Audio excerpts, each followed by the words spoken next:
saw him as a player in 2019. I think this is going to be a good year for Stingley, and I think it's a good system for him. More importantly than that, having young players who are attack-oriented, who are getting up the field with reckless abandon, and who have the positivity. You know, it's been Bill O'Brien to David Culley to Lovie Smith. There's really, I don't think there's been anyone to energize the players, and frankly, the players haven't been very good on that side. I think now you're starting, you see Christian Harris, you got Will Anderson, you've got Jonathan Grenard, you've got some young guys, Jalen Petrie, who is, you guys are going to talk a lot about Jalen Petrie over the next couple of years. These are some guys that you can really build around, and everything that I look at with the Texans, I kind of compare with the Houston Astros when they were a really bad baseball team and they started to add core players. And so we've seen the blueprint here in Houston. And so now subconsciously you always want to see if the blueprints can kind of match up. And obviously this is the early stages. But I think that's a really good question because defensively, to me, is actually, we talk about Stroud a lot, but defensively is where you can see the results, I think, manifest itself on the field much more quickly because of DeMeco Ryans and because of guys like Will Anderson, who, frankly, will take on a leadership role way earlier than expected for a rookie. Worked out pretty well for the Stros. We'll see if building towards that works out the same way for the Houston Texans. You can check him out. So good. We got to hear a grand slam call 2 days in a row when I was here when I was listening into the to the Sports Center up there. That was nice. Okay, hear it again. It happens, Lance. It's early. It's early in the morning. Lance Zierlein, co-host of The Bench. Check him out on 97.5 in Houston. Thanks, Lance. All right, thanks, guys.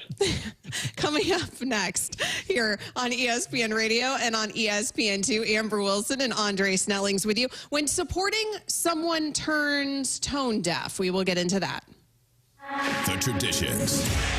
There's no team I love more than this team. We got a national championship to chase. The rivalries. This is college football as good as it gets. The drama. Launching downfield, all the way to the end zone. Only 16 days until week 0. College football lives here. ESPN Radio. Whether you rent or own, Geico makes it easy to bundle home and car insurance. Go to geico.com today.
Also listen on the ESPN app and on your smart speaker.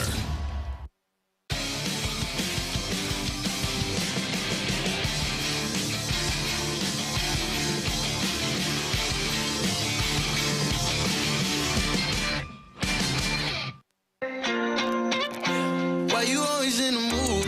Around like I'm brand new.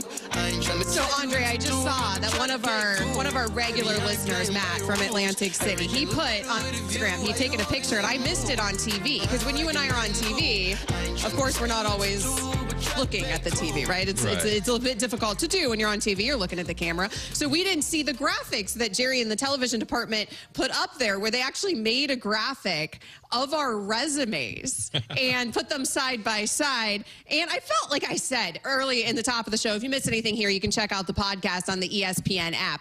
I felt fancy. Like, I feel pretty fancy when I'm here, you know, in terms of the Esquire after my name. I'm a lawyer. I think I'm the only practicing lawyer that's on ESPN radio. And then Andre Snellings enters the picture. Okay. All right. And I feel like, man, I really haven't accomplished bleep in my life. Hey, get out of here. So right now, if you're watching on ESPN2, they are doing it again. They are putting our resumes up against each other here. Andre Snellings, bullet points here for his accomplishments. ESPN senior writer, obviously a very fancy title, fantasy basketball and NBA analyst, okay, PhD in biomedical engineering. I mean, what has this Andre Snellings ever done? And two-time FSWA Basketball Writer of the Year. And then here's Amber Wilson's resume. It starts off okay, like ESPN radio host. I'm a named radio host here. There we go. All right. We're starting off okay. That's a dream come true. Practicing trial attorney in business and family law. Okay. And then it goes off the rails. Then it's like licensed personal trainer, which is correct, but from like 20 years ago. I'm saying, if you can see my belly where I'm sitting, that personal trainer is a heck of an accomplishment. I mean, the personal trainer thing is something I'm still very, very dedicated to the gym and to fitness. But I used to work many years ago in my 20s between broadcasting gigs as a personal trainer, and that was many moons ago. So it's been a minute since I used that NASM cert. And then it just says University of Florida alum. Like you could tell they were like TV. Jerry, bless you back there, but like you guys were just scrambling to like, we need to like put a fourth thing here so it matches up with Andre Snellings. You didn't even go with like my law school. You know, I graduated law school at the University of Miami. I'm a proud Gator, so I'm like here for the fact that they went with my undergrad. But I feel like this is slim pickings. I need to just make up some awards because you've got this. You've got these awards for Basketball Writer of the Year from FSWA. I'm just going to start making up some stuff. Like ESPN radio winner of X, Y, and Z. Hey, first of all, this is a team. This isn't a competition, so we bringing each other up. And second of all, this is your house I'm visiting for the day. And third of all, I believe I heard a rumor that you're a licensed lawyer in 2 separate states, so that makes you the Bo Jackson of this show right now. Yeah, you're trying. I appreciate you. You are trying. Low-key Bo Jackson, the biggest starstruck moment I've ever had in sports. People always ask you, like, who's the athlete? Mm-hmm. And in this world, when you live in this world, you don't really get starstruck by athletes. That's one of those dudes that I got a little starstruck about just because of everything that guy was able to do. Bo knows, baby. Bo knows. Amber Wilson, Andre Snellings, Dr. Snellings, joining us here on ESPN Radio, on ESPN2, and you can also watch us on ESPNU. So there's no easy transition here because this story at Northwestern has been a mess for months, and obviously a story that dominated, kind of went quiet after Pat Fitzgerald gets fired from Northwestern. We know that many lawsuits have been filed now by former student athletes at Northwestern with all sorts of allegations of hazing against the university, against members of the coaching staff there at Northwestern. But we are getting towards a football season. And because of that, of course, these kids are going to be back at practice. And although a lot of players have entered the transfer portal at Northwestern, they still have to field a team this season, and they still have to be competitive. And they have an interim head coach that's been part of that staff that's trying to do something there at Northwestern, not part of the staff during the allegations of hazing, though. So Northwestern players show up to practice, and they're wearing shirts, Andre, and the shirts are me against the world, right? Or us against the world. Cats against the world, actually, is what the T-shirts specifically said. Cats against the world, and then that's followed by the number 51, which is the number that Fitzgerald wore as a two-time National Defensive Player of the Year at Northwestern University when he played there in the mid-90s. This feels tone deaf, and their interim head coach has said, hey, it's not my job to censor, and that's fine. But I mean, we call them kids, but at this point, somebody needs, like, they're not actually kids. They're not actually kids. And right. I feel like that this was just not the best sense that they demonstrated, considering the storylines surrounding Northwestern and the pending lawsuits. Yeah, and I can feel that. So the thing is, they're trying to field a team and be competitive this year amidst everything that's going on. We're on the outside kind of looking in, and so for us, it's like, yeah, maybe it's a little tone deaf, and it doesn't seem like what they should be necessarily doing. But I think what they're trying to do is go with the kind of no one believed in us but us. You know, it's only us. You know, I spent a lot of time in Michigan. There was a Detroit versus everybody theme. I think that's what they're going for. But they could have left the number 51 off the shirt. You know, they could have just made it about the current team or the Wildcats brand or Northwestern and not specifically referenced the person that's at the center of this controversy. I understand that there's going to be a lot of players there that, of course, want to support their former head coach. And I get the idea right now that it feels like, I mean, the storm that is surrounding Northwestern in terms of the allegations, and so thus in terms of the coverage and the way that we're all paying attention to that program right now for all of the wrong reasons. I could understand if you're playing in the program, the frustrations of that, right? And feeling like, well, everybody's sort of against you or out to get you, and we have to take that on. I don't have a problem with the camaraderie in the locker room, right, with them finding a way to make it through a very difficult situation for those student athletes. But it is tone deaf in a world with these particular allegations that are still circling, that are not going away anytime soon. There may be more people's jobs that are lost because of these allegations. Some of these student athletes, some of these football players are going to be implicated in some of these hazing allegations as participants themselves. So it feels just like the wrong time to wear that shirt. And the athletic director there at Northwestern University called it inappropriate, offensive, and tone deaf. We continue on here next. Get in zone, AutoZone. AutoZone is more than a parts store. It's where we help you solve problems like, sorry I'm late, my battery died. And I need a jump again. At America's #1 battery destination, you can find the right battery at the right price with options starting at only $89.99. And we offer free battery testing and charging whenever you need it. Get the parts and help you need to get the job done right at AutoZone. Get in zone, AutoZone. Restrictions apply.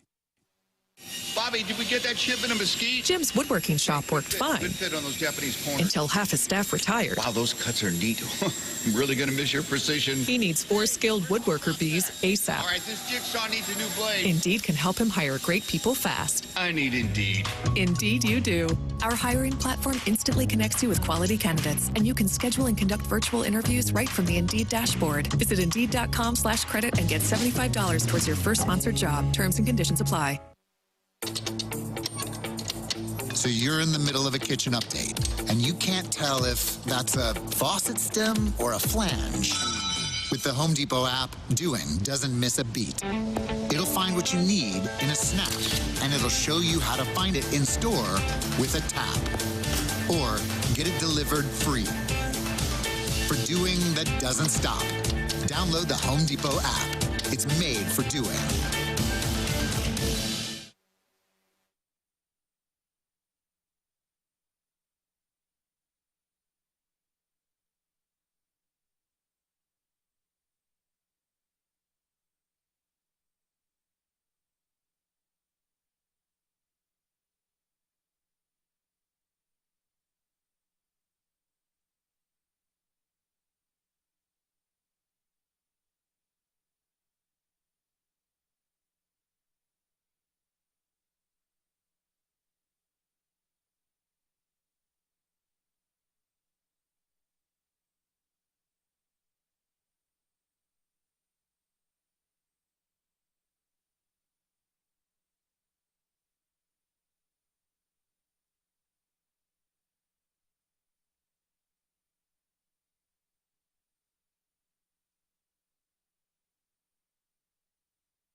Number 1.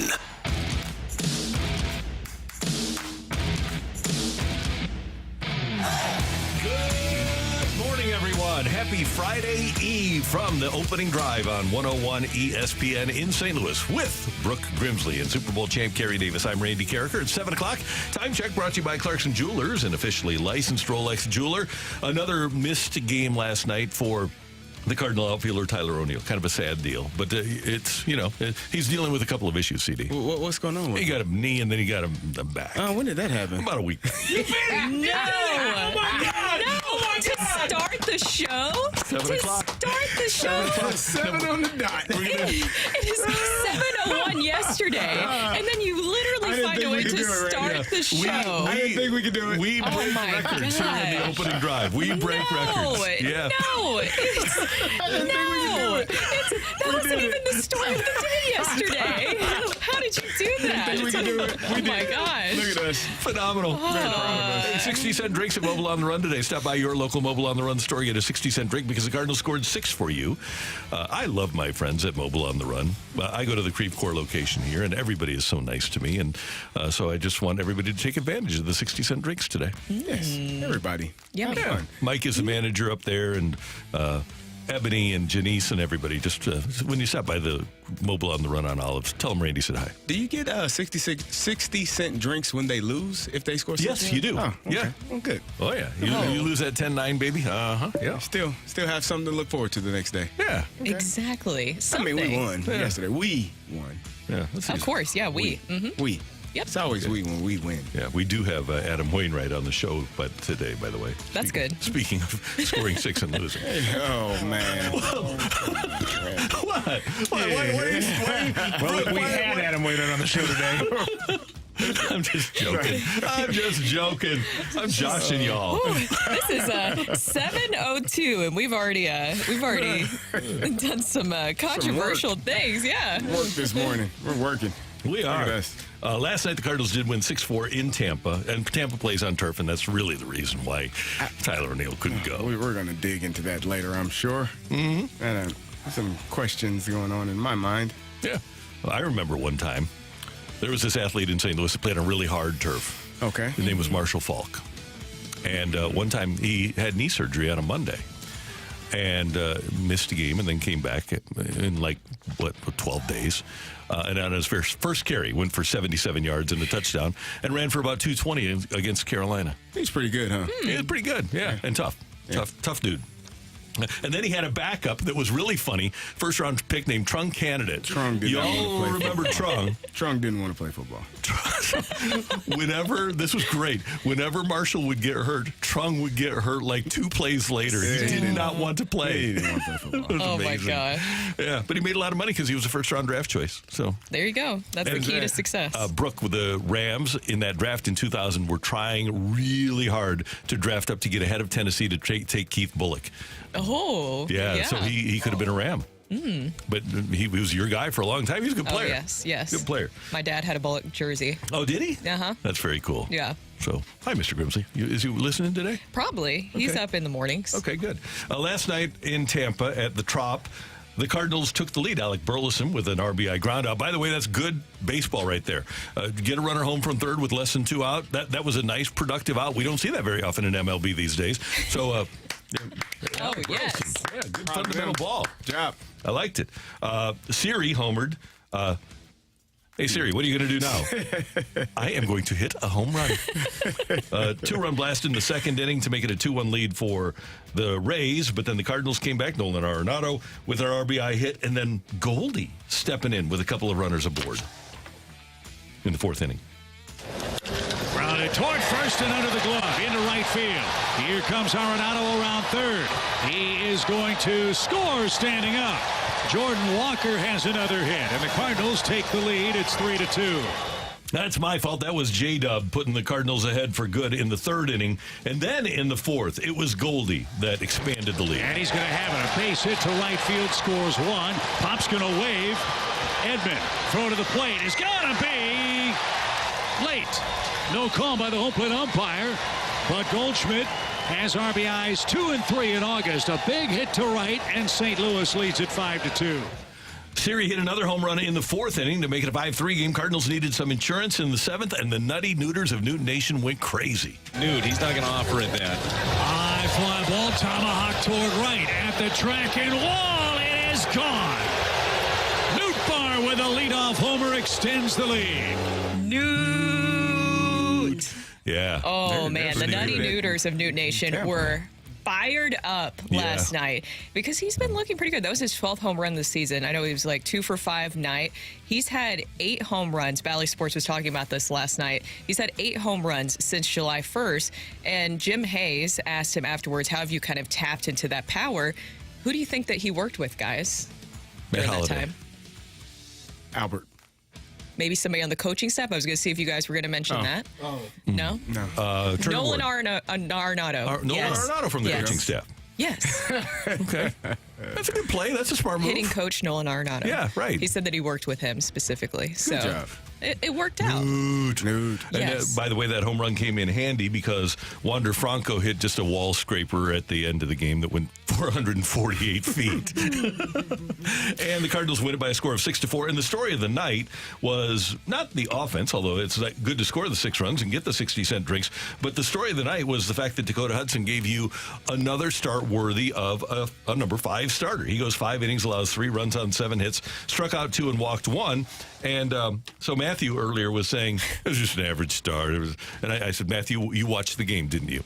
Because with Dakota Hudson, you cannot watch the game. Can't watch the game. That's what you said. Yeah. Consume him without watching him. Right. That's what those were your words. Yeah. And so that's representative. You'll take that. You'll take that a whole lot more than you would have taken Steven Matz in the first 2 months of the season, right?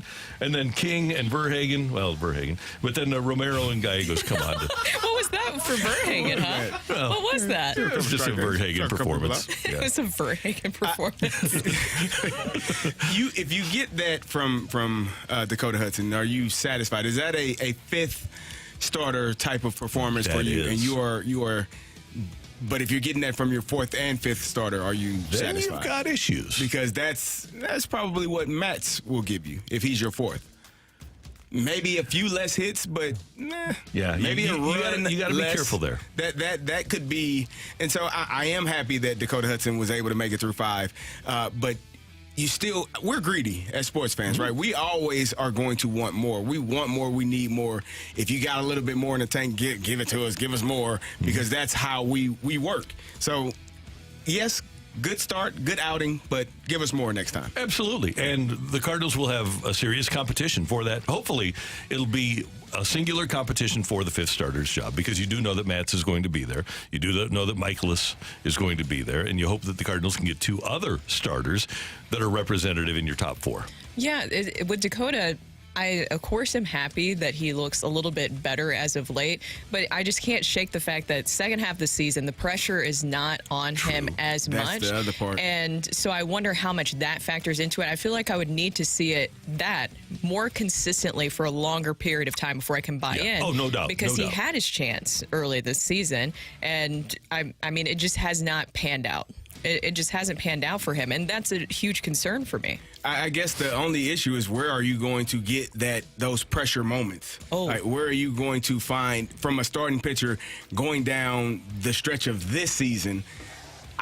You almost have to just base it off of what you see from those 3 guys, Liberatore, Zach Thompson, and Dakota Hudson, in their performances individually versus whoever they're playing that day. Yeah, of course. And the thing is maybe I don't think pitching depth could be a bad thing for the Cardinals, especially with what we've seen this season, especially pitching depth where you know if you call them that they actually have been performing well and you know that they can perform well at the big league level. Because it even felt like earlier this year with Dakota kind of struggling a little bit in the minors, would you have felt comfortable bringing him up in a situation? No, but the one thing I do know about Hudson that I don't know about the others is that Hudson won 16 games for a playoff team and had a good September for a playoff team. And did, obviously the playoffs weren't what you would have wanted. His first year in the playoffs in 2019, where his earned run average in the NLCS was 108. If you're ranking them right now, though, you would go Zach Thompson, Dakota Hudson, Liberatore. Yes. Based off of Zach Thompson's performance, what Dakota Hudson did. And I think that's how, over their next 3 starts, you'll keep continuing to slot them in their correct spot and seeing who is going to finish out in first place at the end of that. Can I throw another name in there? Did you guys see what Drew Rocc did last night? CD-ROM? Yep. Yeah. Did you guys 7 or 8 see? strikeouts? 10. 10 Ks. Nice. 10 strikeouts. So his final line last night for Drew Rocc, he was able to dominate 5 innings, 5 strong innings, gave up 1 hit, 2 runs, 1 earned, 10 strikeouts. How many pitches did he throw? Did they say? Let me see if I can pull that up real quick. Concerns me. Because there was hey, Randy, I was looking at something yesterday. I was watching the Michael Lorenzen for the Phillies. He's right? pretty good. He threw a no-hitter. But yeah. Now, correct me if I'm wrong, because I know they implemented the rules, and I get confused with all the rule changes. I thought after 100 pitches, you were disqualified from the game. That is just an unwritten rule in baseball. It's not a written rule. So I thought 100 pitches, you were like right at 100, they threw you out of the game because you were not allowed. Because that's what I haven't seen. I haven't seen a few pitches, but I thought after that they were taken out. They were disqualified. They were thrown out of the game, ejected. Right? For various and sundry teams, that is indeed the case. Okay. But for so it's a team rule. For Rob Thompson, Dave Dombrowski in Philadelphia, they say, oh, well, we actually watched baseball played in the 80s and 90s and 2000s, and it was a little bit different then. Dave Dombrowski says, I wasn't here, but I watched a game where Chris Carpenter and Roy Halladay went at it in the playoffs, and they both threw complete games. Okay. So it's a little bit different because you have to be of an older school. Yeah. Okay. I just was confused. I thought there was a rule change. Yeah, no. Surprise. Yeah, but the new school, the more efficient school is, you're 87 pitches and get them out. You got it. Okay. 80 or even 80 pitches. 80 pitches. I don't know. That's a good number. It's very fair because I didn't even know that you could do that either, Carrie. I mean, it's so hard to understand. All these rules. Yeah. It's throwing me off. Cardinals have scored more than 4 runs in their last 12 games. Let me read it to you verbatim here.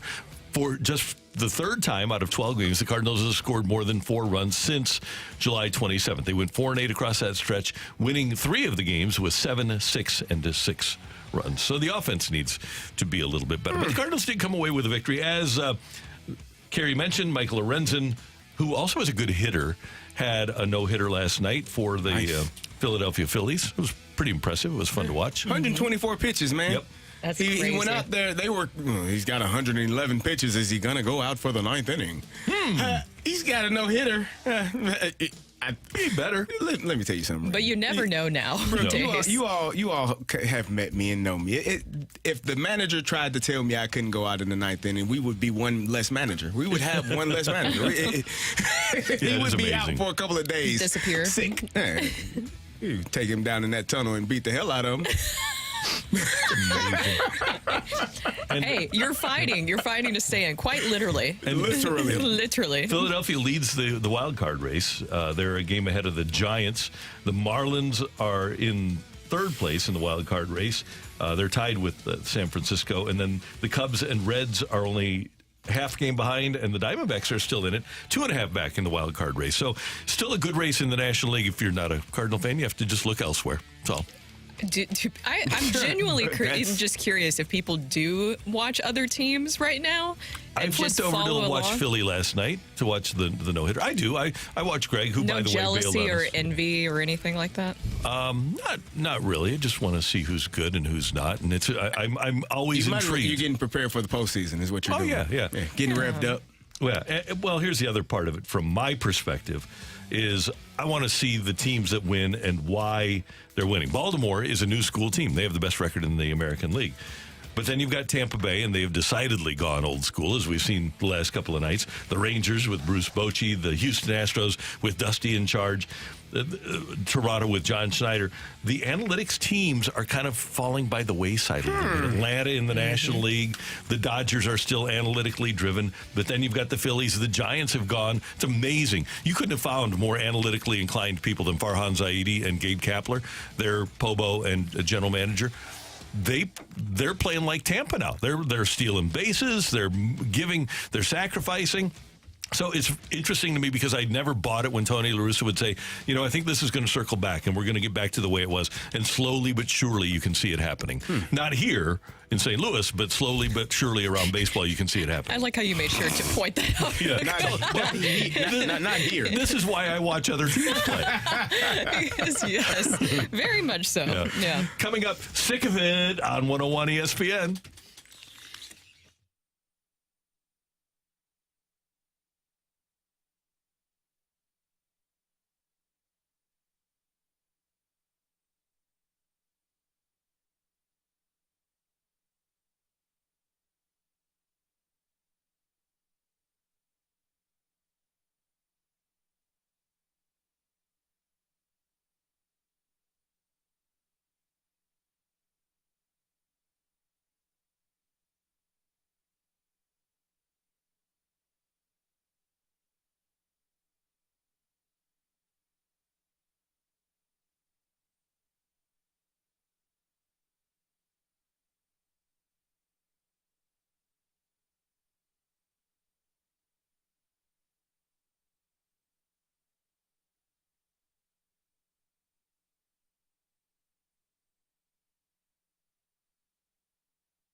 For Sick of It here on 101 ESPN. And Sick of It, by the way, if you're a new listener, this came about a few years ago when Michelle Smallman, who, by the way, is going to be doing the show before us once the football season starts on ESPN Radio. Congrats. Go Biggie Smalls. Go Smalls. Biggie Smalls. So St. Louis and Bradley Beal, who is now a member of the Phoenix Suns, was with the Washington Wizards and was scoring on the regular. He was scoring 40 points a night, and the team was still losing. And so one night he scores 47 and the Wizards lose in the last seconds. And his wife, Bradley Beal's wife, hops on the interwebs and goes to the socials and just types in 3 words, Sick of It. And I took it as sick of it, kind of a Valley girl sick of it. And Michelle took it as more of a sick of it, just an exasperated sick of it. So that's the genesis of this particular segment. And kids, I got to tell you this: I am sick of not being in the playoff race, and it didn't take long for me. But I'm already sick of not being in the playoff race in late August and September. Randy, I was listening to the Tampa Bay Rays coverage of the game last night, and after the game, it was intriguing because they said, "Well, the Cardinals just got into the 50-win mark, leaving the." Who is it? The Oakland A's as the only team under 50 wins this season. I said, oh, my God. That doesn't even seem real. What is this place we're in? This is weird. What is this? Oh, no, in the National League. Leaving the Rockies as the only team in the National League under 50 wins. This place feels dirty. Like hell. Yeah. This is baseball hell. This is not great. That's why I asked. I was looking at that the other day. That's why I was saying, is this the other side of Devil's Magic? The bad side of the Devil's Magic? Yeah, that's what we're dealing with now. Brooke, do you need Archie, the emotional support chicken? Of course, always. I think we all need. Hey, it was that hurt my feelings. The only National League team we just got out of. We just got over 50 wins. Yeah. That's our emotional support chicken. Right there. You have to go to the YouTube to be able to see it. Appreciate it, yeah. Yep. It's been used quite a bit this year. You know what I'm sick of? I'm sick of NFL owners mistreating my running backs. You know, as a fullback, my sole job, my coach told me, your job is to make sure he knows what the hell he's doing. Listen, Kerry, all he knows is run the ball. He doesn't know who to block. He doesn't know where to go. He knows when he's getting the ball, and your job is to make sure he knows what he's doing every single play. This was my job. I took pride in that. It was an honor to block for Willie Parker and Rashard Mendenhall. That was an honor to be in front of them and lead the way for them. So now I'm going to lead the charge. Jim Irsay, get it together. You got a guy. You don't get many of those guys. You got to get it together. You allowed Andrew Luck to just say, I don't want to play football anymore. It's okay. I'm done. That's true. You let him walk away. And if I'm not mistaken, he didn't have to pay anything back. You said, all right, Andrew, we appreciate you. Because he had a lacerated kidney and you weren't blocking for him. You didn't hire the people to block for him. And now you got a running back who takes pressure off the entire team. You know what else you got over there in Indianapolis? What? A rookie quarterback who's going to need an elite running back. Or guess what you're going to do, Indianapolis? You're going to get the first pick in next year's draft because you're going to lose a lot with a rookie quarterback without the great receivers outside and without a great running back. So NFL owners, I'm sick of it. Do the right thing. Pay your running backs what they deserve. Agreed. As an aside, when you were playing with fellow Illini Rashard Mendenhall, did you envision him being like a consultant for ballers and being in that realm? Could you have seen that? Rashard he's kind of artsy fartsy, so he is kind of that way. Yes, it didn't catch me by surprise because he has always kind of thought outside of the box, and he loved football, but he had other things that he enjoyed doing as well. So that was a great show. Yeah, it was. Yeah, it's very interesting to see this whole running back situation. Kareem Hunt, what was it? He's left Indy without any sort of contract, and then you still have other running backs out there still not settled in with certain teams. Dalvin Cook hasn't signed, has he? Yeah, no. I don't think so, no. And Kareem Hunt just went for a couple of interviews, and nothing came out of that. Yeah. He's been quiet. Zeke is still out there roaming. It's weird. It's disappointing. It is. I agree with you, CD. All right. So we were talking about hell just moments ago when we were talking about the Cardinals and where they're at right now. I want to take you to another place that I consider hell. Okay? You guys know I love Target. But have you been to that Target parking lot over in Brentwood? You know what? Everybody knows what I'm talking about, right? Because it has all the best things that I want. It has Ulta, it has Trader Joe's, it has Target, it has everything. PetSmart, of course right? I have to go over there. Yeah, it does have PetSmart. Yeah. So of course I have to go over there. Now, of course, it's always busy. And so, it feels like when you're in college and you're trying to find a parking spot, especially during peak hours. So painting the picture, I was there the other day. It is packed. It's slammed. Mistake, I know, that I have made. And people start coming out to their cars. And so then you kind of stalk that person, right, for a little bit because there's not any space is available. So me and this person make direct eye contact. They get in their vehicle and they just sit in it. I'm going to show you a video. They just sit in it. So they had already left their Target experience. I want to have my Target experience. So the thing I'm sick of is when people packed parking lot situations, and you know that everybody's needing a space. You see all the cars circling you, and you just go and sit in your car. And then you take your time to back out and leave the parking lot. I'm so tired of that. You saw me. You saw me looking at you desperate. I want to go into Target and have my little Starbucks and just look at all the different aisles. Yes. You know what? I don't like the Starbucks in Target. It's not as good. It doesn't I'll give you that. It doesn't feel. It just feels like it's missing the love that a normal Starbucks has. It doesn't yeah, quite. It's not as. It doesn't hit quite the hit the same. same. No, Interesting. no. Interesting. Yeah. Okay, 2 quick points. Number one, after your Target experience, and if you're still worked up, literally a quarter mile, place that always has spots open, just go to Total Wine and take care of yourself, and then go back home, and then Yeah. But here's the other thing. People text in.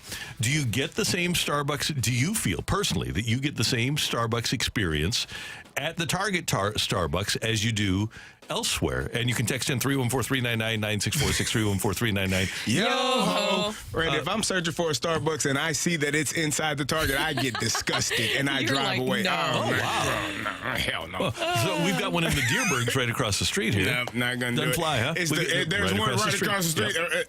I want to say a real one across the street. That's a real one. A real one. Yeah, A real Starbucks experience. Matthew, what do you got there on the text line?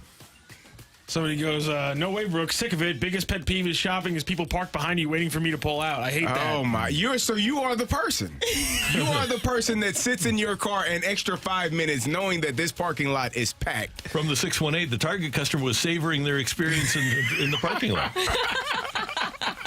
They were just savoring. And that's just one example. I'm sure you guys have all been in that situation where you're needing to get into somewhere and the parking lot's packed and you're waiting for somebody to leave, and then you're just like, what's going on in that vehicle? It drives me crazy. And there's times too. I do. I need the emotional support chicken.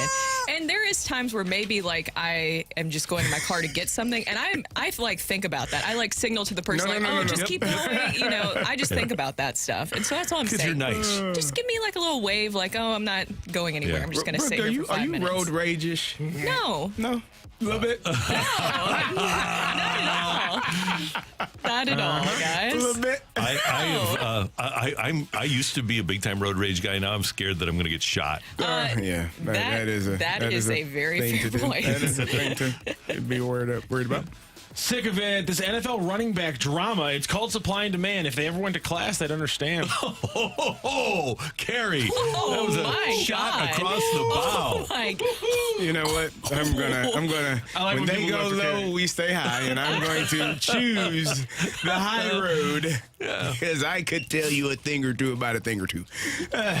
You try. You know what? The hell with it. You try running into somebody 30 times a game and seeing how the hell you feel, and tell me, don't you deserve to be paid more than the person that is outside catching 8 balls and not getting tackled every play? You tell me if you don't deserve to be paid what you deserve when you're in there blocking for the guy that's making $40 million a year so he doesn't get his neck broken, get his shoulder torn out, so you miss his entire season and is unable to play. You tell me if you're Saquon Barkley, you lead the damn team in receptions more than the receivers that get paid to catch balls, and you shouldn't be paid what you're supposed to be paid. What the hell are you talking about? It's supply and demand. Yeah, the guy that's doing the job is the one supplying all the work. Well, and he demands to be paid. Here's the other problem, is that when you only have 32 consumers and they are aligned, supply and demand doesn't really play into this. Exactly. Because supply and demand is about quality, and there's a lot of quality out here that's greater than what is currently being purchased by the consumer. I concur. Sick of it. The same people that are saying PKs are a terrible way to end a World Cup game are the same people that were glued to the TV when Oshie was putting on a show in the Olympics. Yeah, so? That's it. it. So? That's why you don't have a gun. And your point being? There's something refreshing about hypocrisy that's super honest. Yeah. I like that one. It's a double standard. Get over it. Hey, all right, am I wrong? You're not wrong, but this next person definitely is. One of the hardest things to argue with is, so? Sick of it. Nicole Kidman telling me why I'm at AMC theaters to watch a movie after 30 minutes of commercials. Wow, She just still does that? I love This that. is why- I love that ad. This is why been going on a 4 forever. o'clock That's movie, so funny. you show up at 4:20. Yeah, because right. you know that you're gonna sit through plenty of advertisements and all. Everybody needs to see all that. Yeah. Unless you are a movie buff and want to know what's coming out. I wonder how much money she's made. I bet she's Doing done that? really well with all the TV shows that she's doing and stuff. Oh, my God, yeah. Yeah, some big movies. So, Married to Keith Urban. and by the way, by all accounts, real sweetheart. We have a restaurateur in town who used to be out in L.A. and catered when she was married to Tom Cruise, catered one of their parties. Said that Tom Cruise was a Richard, but she was like the sweetest of sweethearts. No surprise, by the way, that Tom Cruise would be a Richard. Right? Not a surprise. But he's with Dan Snyder. That's all you need to know. Oh, no, yep. Those two little fellas were buddies. Yeah, well, I mean, it's stupid, but there was a social media trend there where like people would like start cheering when that ad would start, and I don't know why, but it made me laugh every single time I saw like the entire theater. As soon as Nicole Kidman starts with that ridiculous walk in that dress, the entire theater would like erupt and stand up and like cheer, and I don't know why it was. Maybe that's because they knew the movie was about to happen. Yeah. Thank you, Matthew. Thank you, Randy. Hey, coming up, are the Cardinals going to have to reassess how they play and how they deploy the Iron Horse? That's coming your way on the opening drive on 101 ESPN.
This is Rocc with your Sports Center update, driven by Johnny Londoff Chevrolet and Johnny Londoff Autoplex. The Cardinals over the Rays last night, 6-4. Dakota Hudson, 5 innings pitched, 7 hits, 3 earned runs, 1 walk, 2 strikeouts, and 2 home runs allowed. He is 2-0 across his last 2 starts with a 4.5 ERA across 12 innings pitched. Cardinals are back in action tonight for Game 3 against the Rays. It's a 5:40 first pitch. It'll be Matthew Liberatore, 1-4 in the season with a 6.93 ERA, facing off against the righty Zach Little for the Rays. He's 2-2 on the season with a 4.04 ERA. In other baseball news, Michael Lorenzen yesterday with a no-hitter for his new club. He becomes just the 3rd pitcher in the expansion era to throw a no-hitter after playing for a previous team earlier that season. That is your Sports Center update, driven by Johnny Londoff. Find your road and shop 24/7 at londoff.com and londoffautoplex.com. Are you kidding me?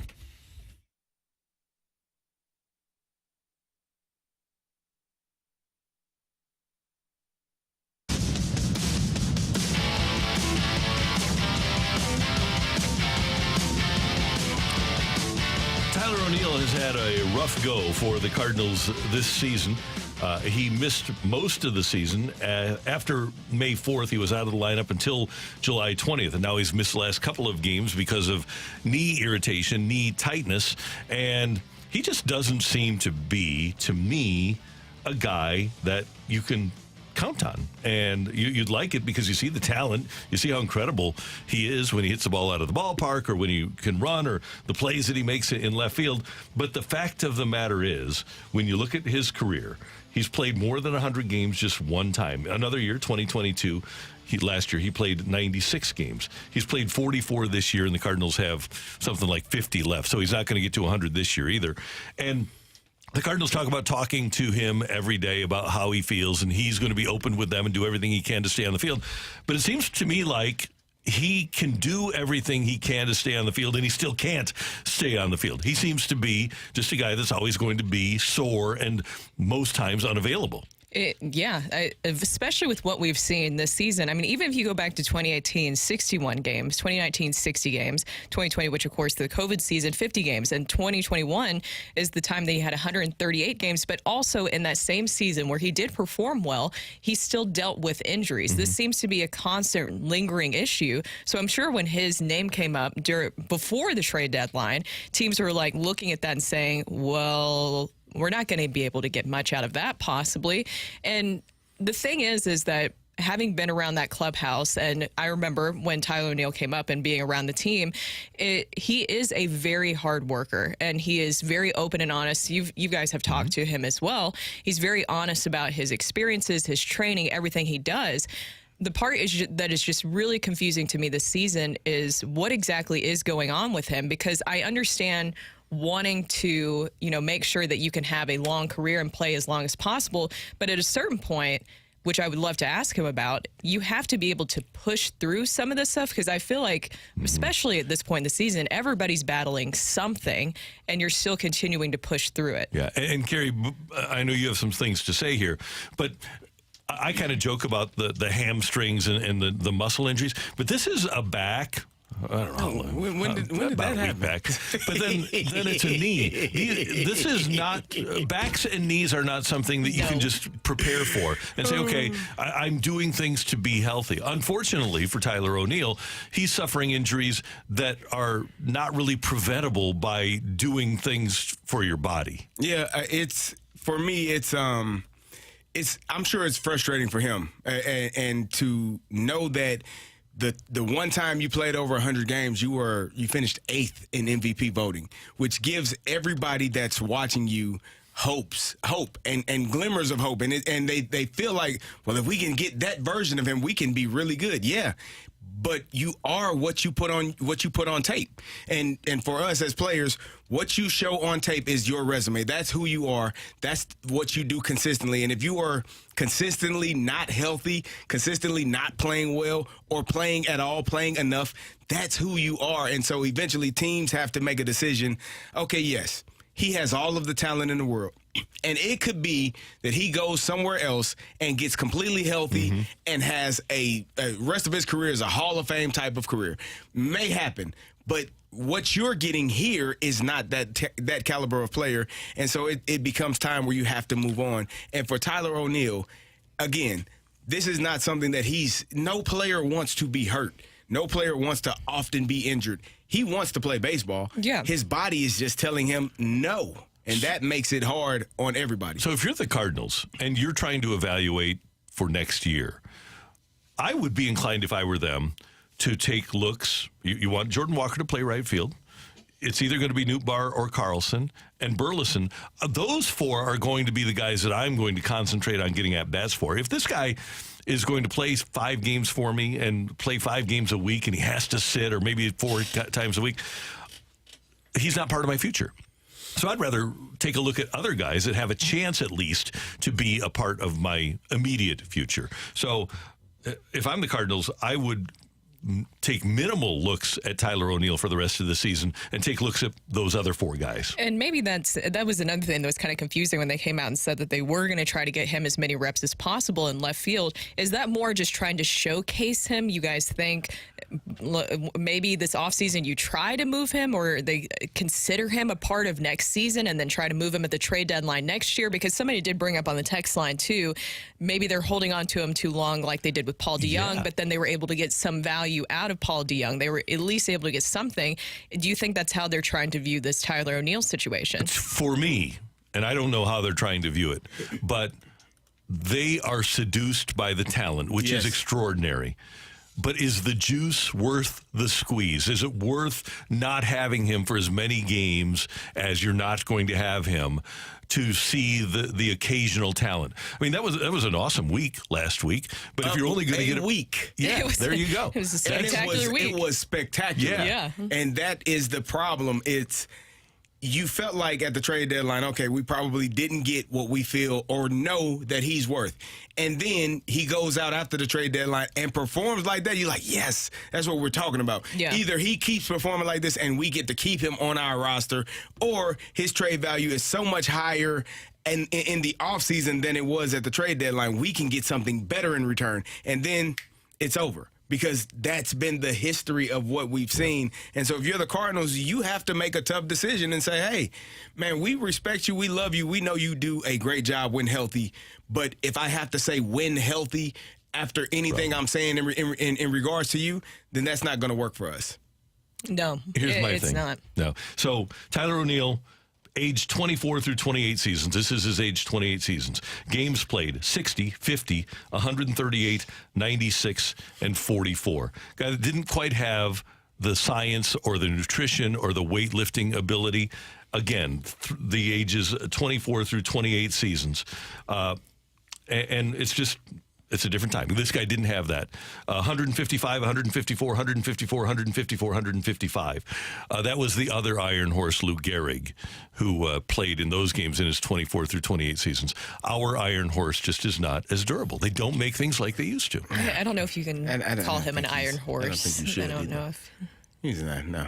Okay. No, I don't know. I'm just saying. That. I'm sure. We got Harness Wagner. We got the Iron Horse. Willie Mays with Lars Nootbaar the other day. We got some comparisons here. This one of these is not like that. Yeah. It is. It's tough because I did have very high hopes, and it seems like the Cardinals did as well for Tyler O'Neill going into the season, because he mentioned he stayed in St. Louis to be able to work on changing his program, his training program, working with trainers specifically so that he could last longer for this season, and somehow it came out worse. I'll bet they didn't see him once at Woofie's. And there's the problem. He needs to eat a hot dog. Randy, a texter from the 618 says, I bet O'Neill listens to Randy's podcast every night about never giving 100%. Oh. But I don't say don't play. I say just give him 85 or something. Well, here's the thing. If he gives 100% when he does play, only way to get that number down is to not play. And when he gives 85, his manager yells at him. There you go. Oh, man. So that's not the way we play here. Standards here. Right, yeah. I prefer to have low standards. Oh, man. Coming up Randy standards here. Here, way low. Coming up, take it or leave it. Get your text into the Air Comfort Service text line, 314-399-9646, 314-399-YO-HO. Take it or leave it next on 101 ESPN.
don't, set it right back. Get your text into 314-399-9646 and give us your take it or leave it. Brought to you by Gloria Lou Realty. Visit GloriaHasTheBuyers.com and start packing. That's my final offer.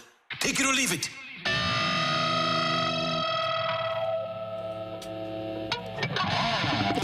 It is time for Take It or Leave It on 101 ESPN. Brooke Grimsley, Kerry Davis, Randy Carricker, Matthew Rocchio. Great to have you with us. Have you guys been watching the USA basketball team here as they get ready for playing in the World Championships, getting ready for next year's Olympics? And this is a team that, while it has good players, it is devoid of big-time star power. No Kevin Durant on this team. Obviously, the old head guys, but there's no Jason Tatum. There's no Jaylen Brown. Take it or leave it, you're kind of concerned about next year's Olympics. Ooh. Well, I think you should take it. I mean, when you've seen what the rest of the world has done, once the Dream Team started beating the hell out of everybody started to figure out, oh, we gotta get better. And a lot of players are coming from overseas, so I'll take it. I'll take it too. The top players in the NBA right now are from overseas. I'm going to leave it because it's still full of all-stars. So you got Mikal Bridges, Jalen Brunson, Anthony Edwards, Tyrese Halliburton, Josh Hart, Brandon Ingram, Jaren Jackson, Cam Johnson, Walker Kessler, Bobby Portis, and Austin Reeves. That's 6 all-stars right there. 5 all-stars, excuse me.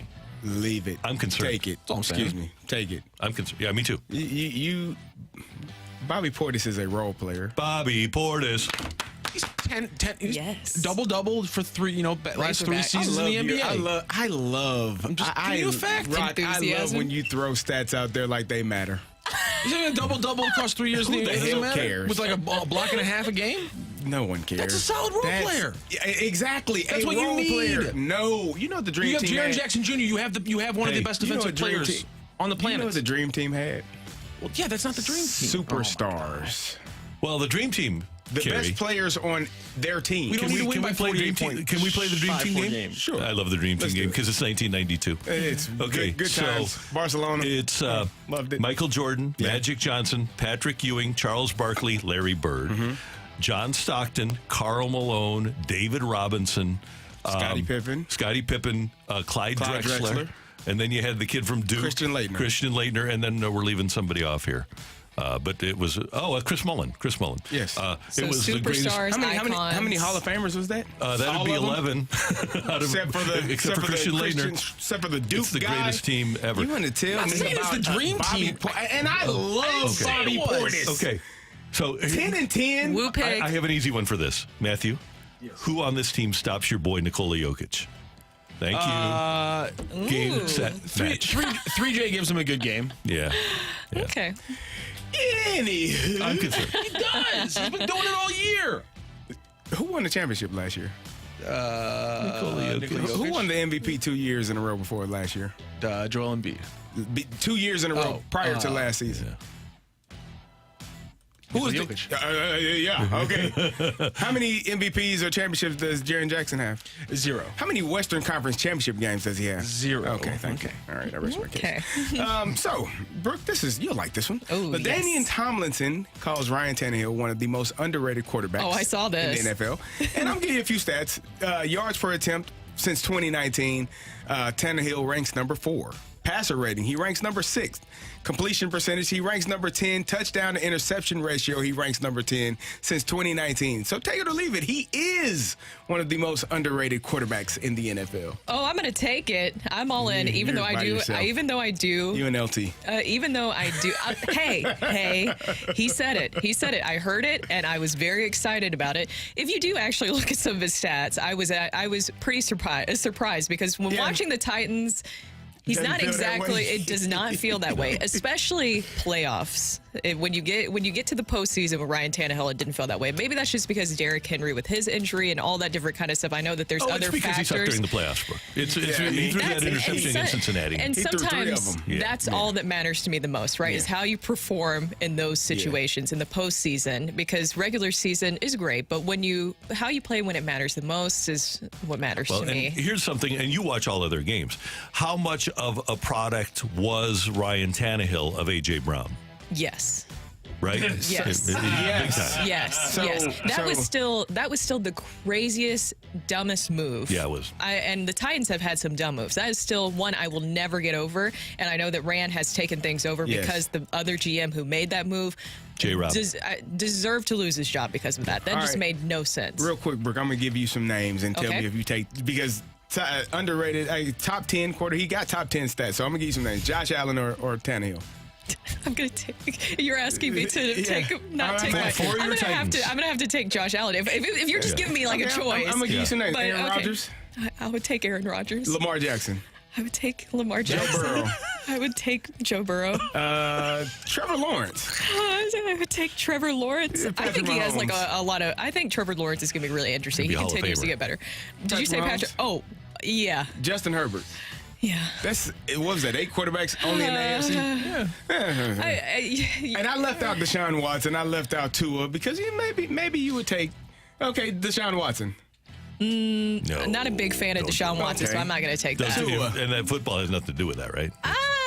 No, don't do it. Don't do it. I'm not going to do Tua. Okay. Mac Jones, don't do it. No, not Mac Jones. The thing is it's painful because you're making me choose against. I'm always going to support my quarterback. Even if Will Levis takes over, I will try to support. Here's a comparable. Jimmy G. Ooh, Jimmy G? Yeah. Healthy? Yeah. Healthy Jimmy G. Come on. Okay.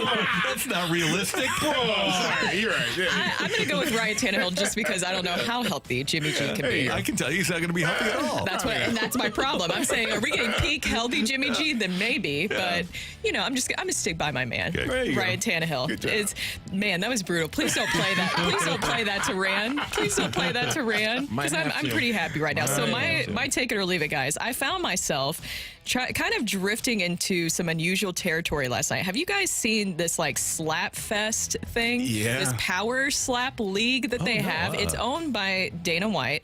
And oh my God, guys, it was going on last night. I guess it was like Power Slap 4 or something in that regard. And it was very interesting. Take it or leave it. That actually could be one of the more rising things to watch in sports. They're getting the hell slapped out of them. There was like a knockout, which you kind of missed the opportunity to say slap out. Could I pick Kroenke? Oh. We could do it. Like for charity? You could do that. You could give like $1 billion to charity, and I'll offer $10 for charity. How much would you?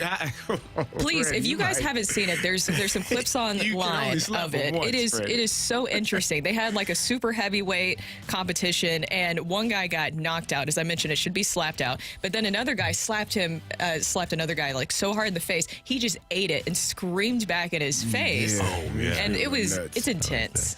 And Santa's a tough guy, by the way. So, it'd be a battle. I'd have to get in the weight room with Kerry. The gorilla is from STL from the Power Slap League. Oh, yeah. Maybe we need to get him on. PSL, let's do it. Matthew, you got anything better than that on the text line? Power Slap League? No, none of your slander on the slander. Young NBA, Who slandered? Young NBA stars. There are only 3 current starting quarterbacks with Super Bowl rings: Mahomes, Wilson, and Rodgers. Take it or leave it, that number stays the same this year. I'm going to leave Mahomes, Wilson, Rodgers. Somebody like Burrow, Jalen, somebody else is. I'm going to leave that. I'm going to say that one of those does not win. One of those 3 does not win the Super Bowl this year. Yeah. All right. Reasonable? Yeah. Take it or leave it. The Cardinals should get rid of the pitch counter at Busch Stadium so Ollie isn't reminded constantly of how many pitches his current pitcher's at. They've got a pitch counter down there in the dugout, so it doesn't matter. No, shoot. Yeah, I think the pitching coach, that's one of the things Dusty has. Shoot. Is that like the little clicker that they have at Walmart to check at Costco? Yeah, exactly. That's exactly what it is, yeah. Who's going in and going out there? I always like the look of those things. By the way, I got this text the other night while I was out and about. Take it or leave it. Dusty Blake is the best number 90 in Cardinals history.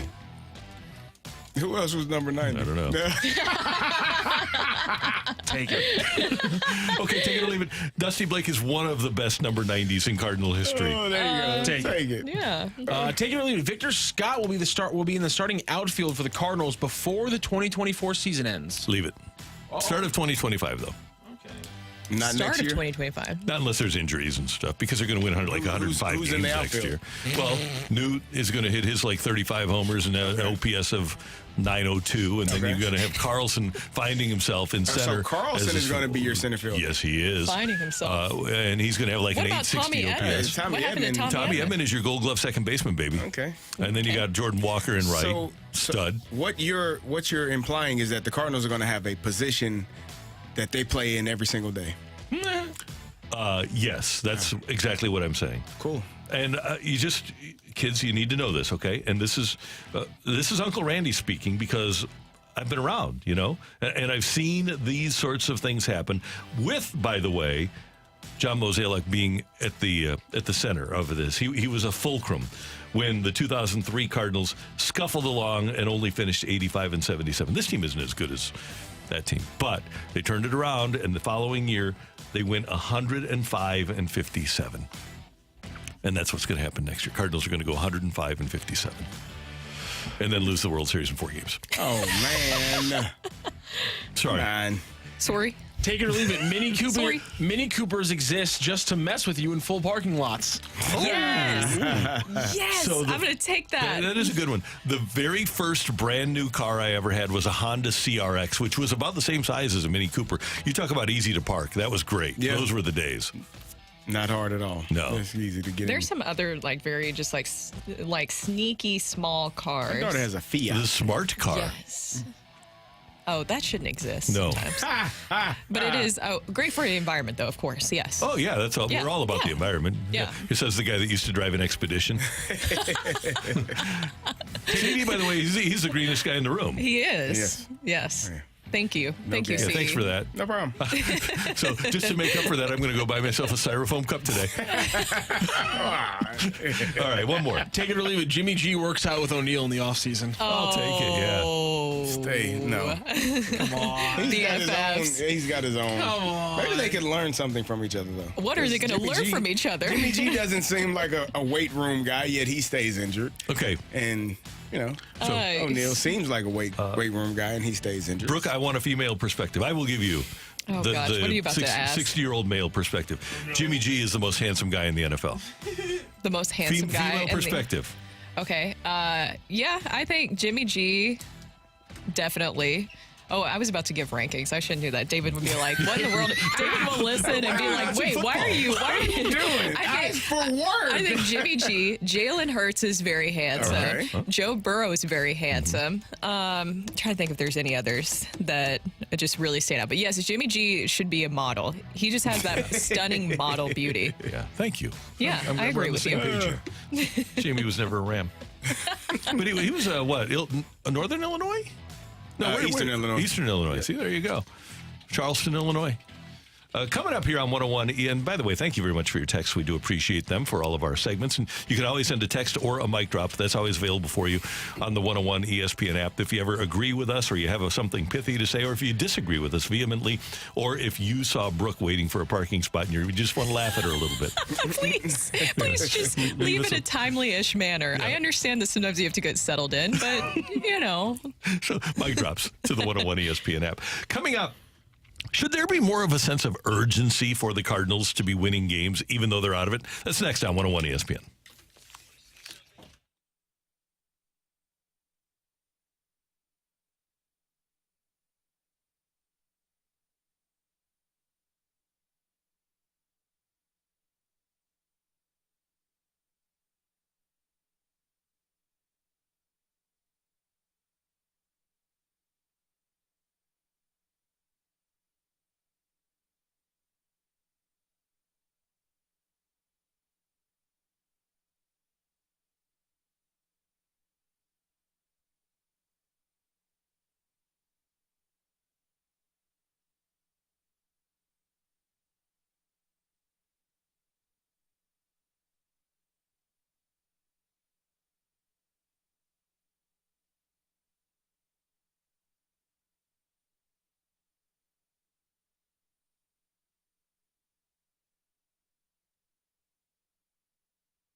perspective on the day's top stories. It's the Opening Drive's Fresh Take. Brought to you by Schnucks Rewards. Reward yourself. Earn 2% back on every purchase with the Schnucks Rewards app.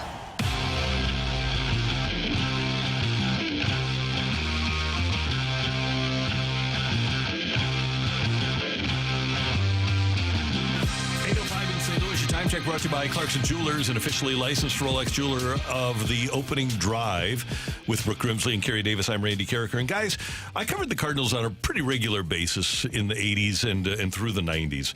And Tony LaRussa's early career, they were not awesome every year. 1996, they won the division. But in 1997, they win 73 and 89. The following year, 98, they win 83 and 79. And then in 99, they win 75 and 86. So they had a stretch there where they were not great. But even when they were struggling in August or September, if you walked into the Cardinal facility and you saw Tony LaRussa before everything got started, before he had his jersey on, and said, "Hey, Tony, how you doing?" He'd say, "Ask me at 10:30." Because there was an urgency to win every day, even if the team was out of the race. He pushed his team to win every single day. I'm not suggesting that there isn't a desire to win on the part of the Cardinals every day. And I do get that they need to evaluate young players. But I wonder if there is enough of an urgency to prepare these young players to win. Because one of the things that's happened with baseball is that with analytics, and I love analytics as a tool, but analytics has also it's become how players get called up. Players don't get called up because they're part of a winning situation. They get called up because they have a good spin rate or good velocity or good exit velo or good launch angle. It's not about winning. And I really wonder if there is an urgency to win in baseball now. And this isn't just the Cardinals. This is everybody. And if there's a way to prepare players to play the game when there's a pennant race in September, because it is a different game in September. And I wonder if the Cardinals, from the top down, for the rest of this season, might be well served to force their players to try to win. Say, okay, we're going for it today. And this includes the manager. This includes not sending up Taylor Motter to pinch hit in the ninth inning. Sorry, I know that's your guy. But this includes not bringing in, who'd they bring in the other night when they had Gallegos available? Who came in to Are you talking about Palante? Yeah, Palante. For me, I think I would, as a fan, I would hope that they would really try to win every game and set themselves up to use their best opportunities to win every game. Yeah, and you talk specifically about pitching there. The thing that we keep talking about that I can't get over, going back to that same game that you're talking about with bringing in Andre Palante, so many of us were shocked whenever you saw that he was the one that you called there. Miles Michaelis, 80 pitches. Why not keep him in the game? We talked about it yesterday. In that situation, I would prefer Miles Michaelis over Andre Palante. I'm showing that he's my workhorse. You also know he's going to be a part of next season. Why not let him go deeper into games? Why not give him that chance, that opportunity? And we've seen that not just with Miles Michaelis this season, but with so many of the other pitchers where there's situations where you could have kept them in longer.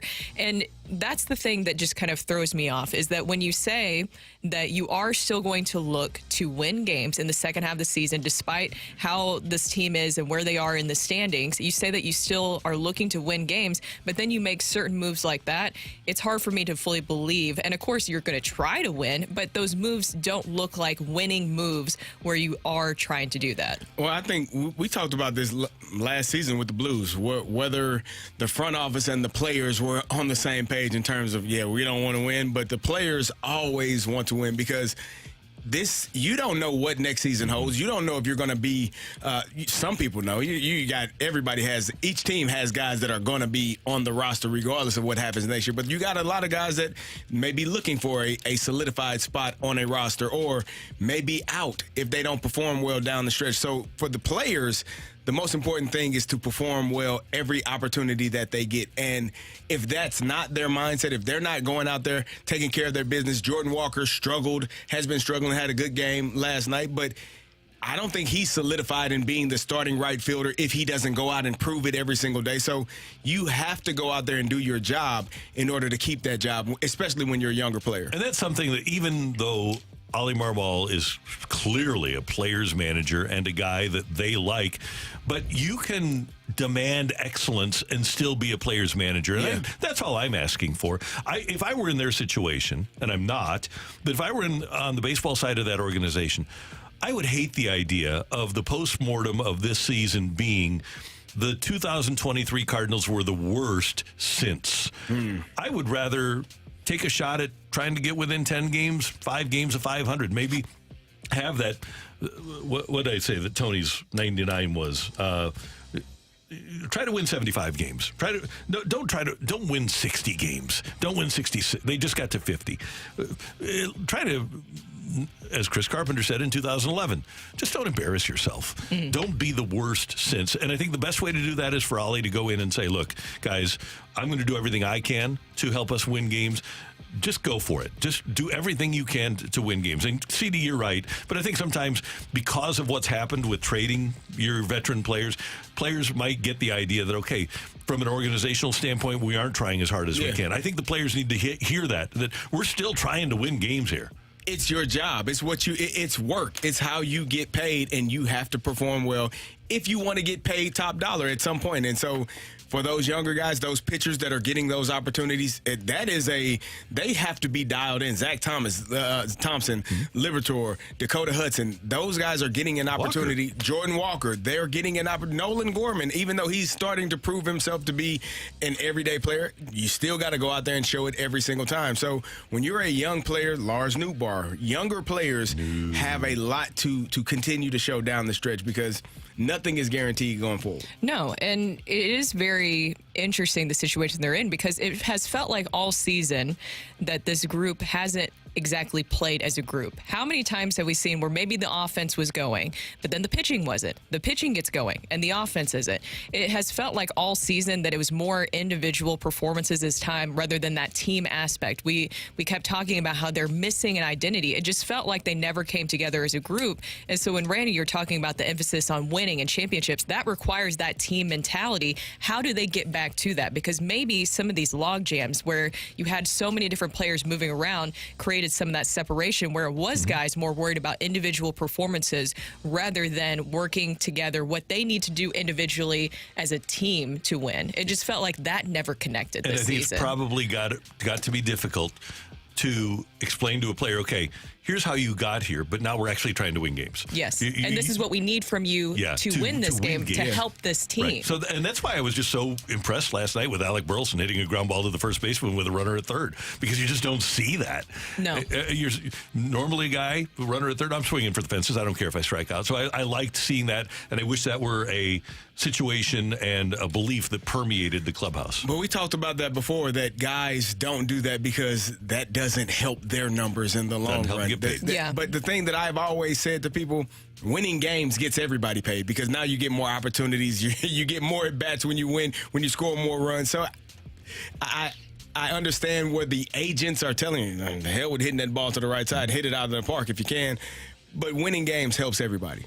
Someone from the 618 texted in, so which is it? You've said Hudson and Liberatore should pitch, Walker should play, Carlson should get a chance. Do you want to do the development stuff or win? You have no choice now. You've already gotten rid of your veteran starting pitchers. Those guys have to pitch. What you need to do is maximize them and get the best out of them. It's not like you're going to bring Montgomery and Flaherty back now. You've already made those moves. I just think this particular group should be all in on trying to win their games. And this is in preparation for 24. This is another thing about 24. I don't think that you should be coasting at this point. That's my point. The development stuff in this person's text should lead to winning.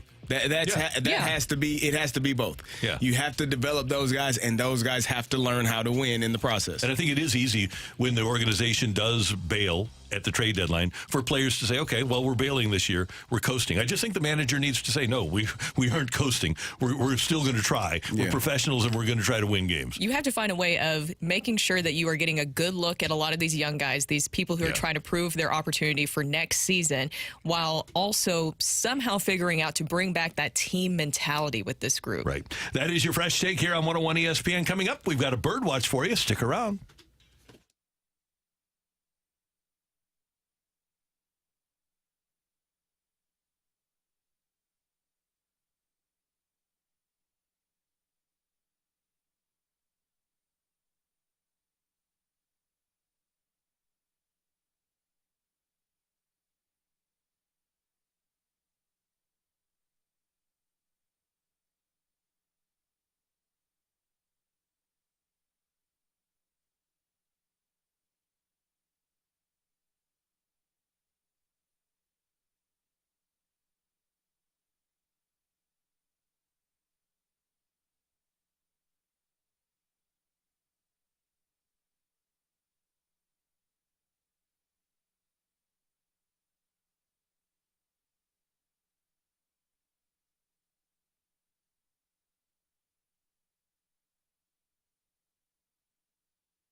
We're flying down to the field to give you the latest on your St. Louis Cardinals. This is Bird Watch on the opening drive.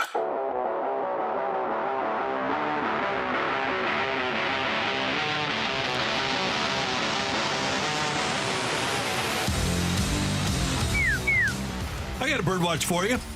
You know how sometimes we say, so goes player X, so go the Cardinals?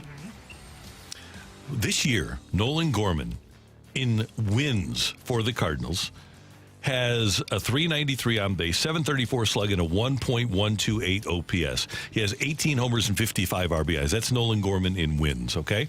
In the Cardinals' 44 wins. In the Cardinals' 57 losses, that he is actually 50 starts. Nolan Gorman has a batting average of 180 and an OPS of 573. Again, wins 44, a batting average of 323, an OPS of 1.128. Losses, a batting average of 180 and an OPS of 573. If Nolan Gorman hits well, the Cardinals win. If Nolan Gorman doesn't hit well, the Cardinals don't win. Nolan Gorman, I need you to play well and hit well every single game. Does that also coincide a little bit with Paul Goldschmidt? Probably does. I can take a look at what Goldie's got. Because I think before yesterday, he was on a pretty lengthy, so before his 2 RBI singles yesterday, he had driven in a combined 2 runs over his previous 48 plate appearances. Yikes. Not great. So let's see where Goldie is in wins and losses this year. He's usually pretty darn consistent, though, although he's kind of struggled here lately. Yeah. But this year, in wins and losses, where are we? Hold on, I got to scroll down. I didn't expect you to ask me this. I'm sorry. Brooke. No, it's okay. I'm sorry. I threw you a curveball. Yeah. Well, you know what? It wins, 268 batting average, 833 OPS. Losses, 280 batting average with a 790 OPS. So it's not that dramatic a difference as what Gorman experiences. Nolan Gorman is very valuable. So kind of like riding a roller coaster. It's been the Nolans all year because of the first month and a half it was Nolan Arenado. So goes the Cardinals. Nolan Arenado is just so totally underrated. He's just awesome, and we don't appreciate him enough. He's a Hall of Famer. And anybody, I will tell you this, and I say this with all due respect. If you want to trade Nolan Arenado, you're an idiot. There we go. You don't have to say with all due respect. Like that's. I just wanted. You can say that because it's part of the Geneva Convention. Oh, yes. It makes it okay. Yeah. Okay. Yeah. Yes. You can say anything as long as you say with all due respect. Yeah. It's kind of like the bless your heart of the South. Exactly right. There you go. I'm going to go with Tyler O'Neill. We talked about him earlier. Injury plagued, obviously. The month of July, when he returned, he was hitting 324, OPS of 880. Last month, in August, after the trade deadline, not a great batting average of 211, but a 970 OPS. Hit three of his 4 hits were home runs. And his play in the outfield is what makes him really spectacular. He's obviously a Gold Glove winner and can make pretty much every play you need him to make. He is what you would call a 5-tool player. He has it all, but how do you keep him healthy? And if you're the Cardinals at this point, how do you keep him around? Because he's shown, and you've seen more than enough to know that the injuries are going to pop up at some point. When he's performing well, at some point, something's going to bite him in the butt, and you're going to miss time because of it. And I think that's one of the most frustrating things for him and for the Cardinals. He is one of those. What are you Plaza Jaguars right across the street. A fast car, smooth running. It's a beautiful looking car. It's gonna break down, but it's in the shop all the time. Okay, there goes your Jaguar sponsorship. I think they know it over there. Oh, okay. They probably like it honestly because that's some extra money coming in. Yeah. Well, my Birdwatch, guys, is going to be kind of a little bit of a double one. So I'm going to kill 2 birds with 1 stone. But I don't want to kill these 2 guys because you guys know how big of a fan I am of them. So first, we're going to start with the Nutty Neuters of Newt Nation. Can I just back up just a little bit? Beep, beep, beep. That person's got a pretty good arm. If you can kill 2 birds with 1 stone. Okay, go ahead. You want that in your outfield, huh? Is that what you're saying? So my first one, of course, being the president and CEO of the Nutty Neuters of Newt Nation fan club, we have to talk about Lars Nootbaar. Okay. Fantastic night for him. 2 for 5, including a solo home run. His 12th home run of the season. I was telling you guys earlier, his average since July 1st, it seems like he really taps into his power in the second half of the season. We saw that last year, too.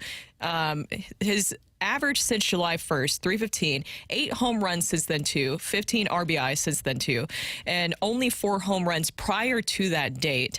And he had mentioned in the postgame show with Jim Hayes that he worked with Nolan Arenado recently, and maybe that has something to do with his power.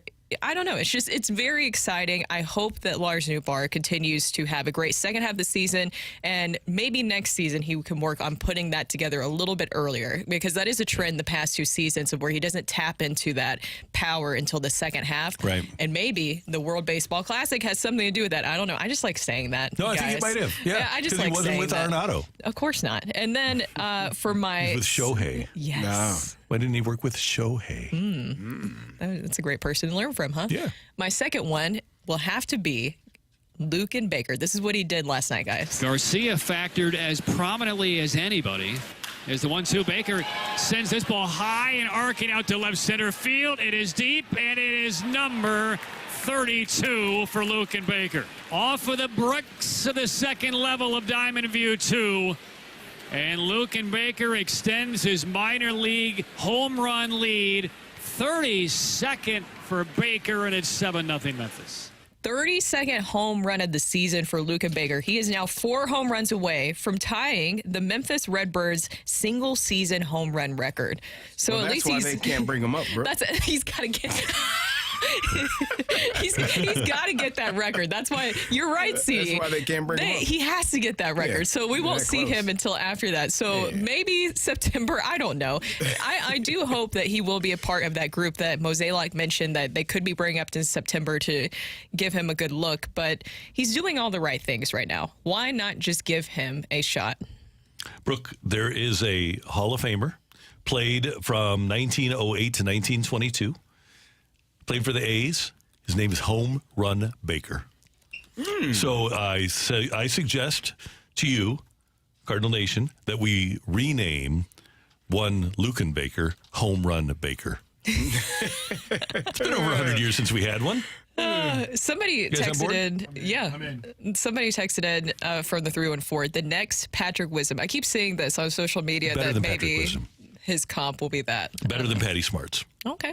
Yeah. So it's pretty good. Yeah. The Cardinals will let him go, and he'll go and float around Major League Baseball for a while and have a nice career. Good. Good for him. Yeah. Good for Luken. Luken. So, yeah, wouldn't it be fun to be able to chant, like, if you had them back-to-back especially? Yes. Loot, and then Luken. You have to add the N right there. Luken. It doesn't flow as easy as Nude. It doesn't flow as easy. I wonder if his friends call him Luke, though. Maybe. So you tell me if like something appears like it's going to be a lot of fun, I just should assume it's not going to happen. Yeah, that's safe to assume. Yes, sir. Is awesome. Yeah. Is his comparable Luke Voigt?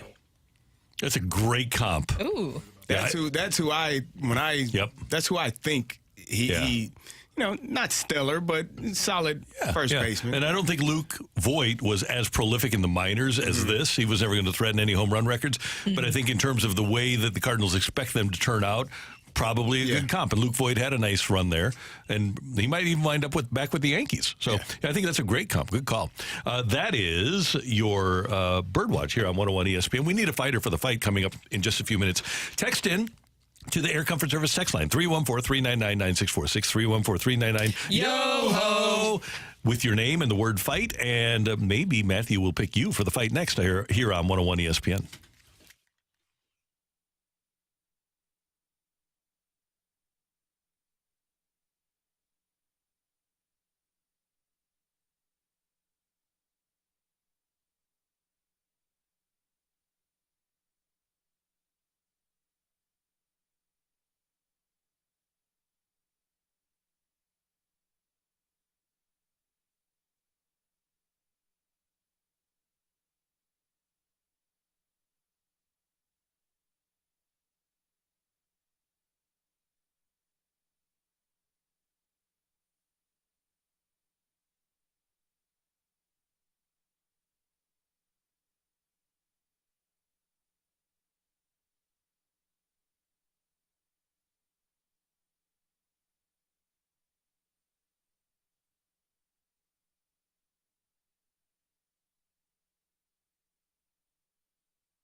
This is Rocc with your Sports Center update brought to you by Saliga Heating and Cooling. The Cardinals yesterday with a 6-4 win over the Tampa Bay Rays in Game 2 of their 3-game series. Dakota Hudson with the start, 5 innings pitched, 7 hits, 3 earned runs, 1 walk, 2 strikeouts, and 2 home runs allowed in the win. He is now 2-0 across his last 2 starts with a 4.5 ERA and 12 innings pitched. Cardinals back in action for Game 3 tonight. 5:40 first pitch. Matthew Liberatore on the bump for the Cardinals, facing off against the righty Zach Little for the Rays. Little on the season, 2-2 with a 4.04 ERA. That is your Sports Center update brought to you by Saliga Heating and Cooling, an independent American Standard heating and air conditioning dealer.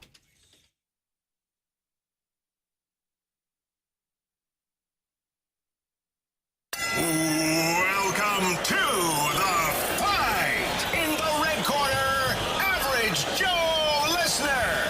And in the blue corner, the undisputed king of morning drive. Please welcome Randy Carricker.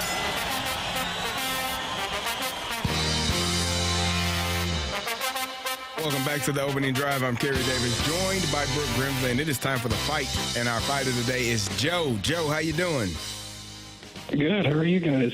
Doing well. Are you ready to take on Randy Carricker? As ready as I'll be. The furthest I've gotten is the tiebreaker. All right, well, here we go.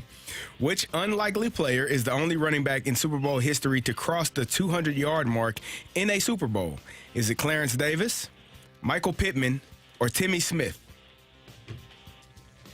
Go with Michael Pittman. While Pujols is the all-time Major League Baseball leader in this stat, ground into double play, he doesn't own the Cardinals season record. Which 2013 Cardinal does?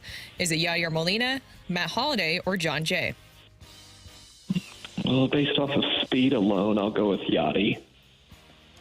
Which Pac-12 school holds the mark for most football conference championships with 37? Is it USC, UCLA, or Stanford? Let's go USC. What do the stars on the NFL captain's patches represent? Pro Bowl appearances, franchise Super Bowl wins, or years of service as the team's captain? Years of service as the team's captain. All right, we'll double check our answers, and we will bring in Randy Carricker. Joe, how you feeling? Not great. Not great. Al? Was there a specific sport you were looking for? Was it something that wasn't represented today?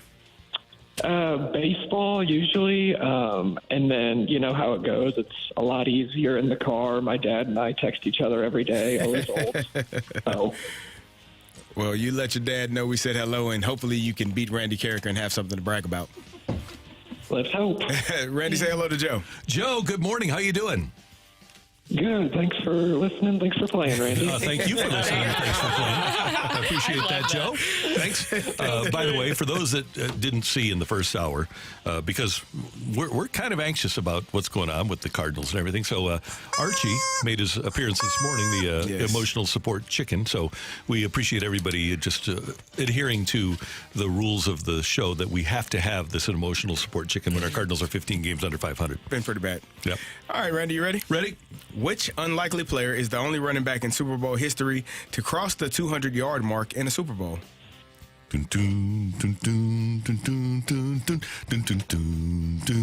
Who expected Timmy Smith to start in that game in Super Bowl 22 for the Washington Redskins?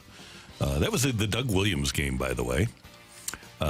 Doug Williams with 5 touchdown passes in the second quarter. It was awesome. It was great. That's when I became a Redskins fan. And it was little Timmy Smith making his first NFL start, I believe, with 203 yards. Maybe 206. But, Timmy Smith was unbelievable that day. So was everybody else. Ricky Sanders and Gary Clark and Clint Didier. And the offensive line was great. Dexter Manley, Charles Mann. Oh, man, what a team. They were good. Hail to the Redskins. Hail victory. Braves on the warpath. Fight for old DC. There you go. That was beautiful, Randy. Thank you. Stunning voice. While Pujols is the all-time Major League Baseball leader in this stat, ground into double play, he doesn't own the Cardinals season record, which 2013 Cardinal does. Okay, 2013 was when Yachty was in the top 5 in MVP, and so was Marp. Marp hit 55 doubles that year. Most of them to left field. Man, he could hit the other way when it was a 94-mile-an-hour sinker, right? Boom. I will go with Yachty or Molina, simply because he was slow. Okay. Which Pac-12 school holds the mark for most football conference championships with 37? It's got to be USC. I can't imagine that it would be anybody other than the University of Southern California. Certainly not Oregon. Certainly not Oregon State, Washington State, Arizona State, Stanford, Cal, UCLA. That's pretty much it. So I wonder who's second, actually. All right. What do the stars on the NFL's captain patches represent? The number of years that they have been a captain. And if you get the gold one, that means that you've been a captain if you get the gold C, that means you've been a captain for 5 years. Am I wrong? I don't know. Well, Rocc, that's Rock's We're job. about to see just how wrong or right you are, Randy Carricker. Were you right enough to take down Joe? Or we got to roll into a Friday and potentially a weekend, staving off a Hall of Famer? Here we go. Ring that bell. The winner and still champion of the fight, Randy Carricker. The fight is presented by Golf Discount of St. Louis, with the most experienced club fitters in town. Why shop anywhere else? Hot and. I'm sorry, Joe. Randy Carricker took you down 3-2 in the fight today.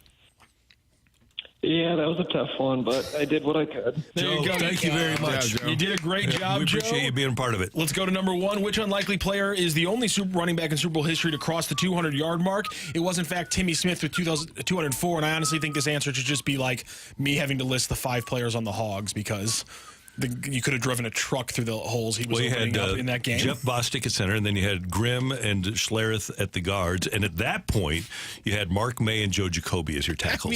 I mean, you watch the highlights, and it's just, it's anybody could have run for 200 yards again in that game. Man. It's ridiculous. It was crazy. Timmy Smith, 500 career rushing yards in the regular season, and then 200 yards in a Super Bowl. Another thing that makes Joe Gibbs the greatest head coach of all time. I agree with that one. While Pujols is the all-time Major League leader in grounded into double play, he doesn't own the Cardinals season record. In 2013, Matt Holliday grounded into over 30 double plays in that one season. Albert is number 2 on the list. Matt, I know you're listening. You could run, dude. What's going on here? What's going on? He's not going to like that. I just dredged that up. Here's the thing. Matt hit the ball so hard. Yeah. That's Hard probably what happened. Yeah, exactly. Which Pac-12 school holds the mark for the most football conference championships with 37? It is, in fact, USC. Coming into second place here, Randy, is 37. A tie between UW and UCLA with 17. 20 more. 20 more. And by the way, that's with USC having to vacate 2. So they actually technically have 39, 22 more than the other two, second place. And the stars on the NFL's captain patch do, in fact, denote or represent years of service as a team's captain. And once you hit 5, you do, in fact, get a gold one. I had no idea about that until I stumbled upon it yesterday. And apparently, over the last few years, teams have gotten very lax. There's multiple examples of a guy in week 3 having a patch with 1 star and then having like a gold patch in week 5. So apparently teams aren't following the rules that often. I think every team doesn't have it either. Yeah, the Steelers and the Patriots don't, and the Ravens are the only ones who don't use it. And then if a team wants to do weekly captains during a season, they don't do it for that season either.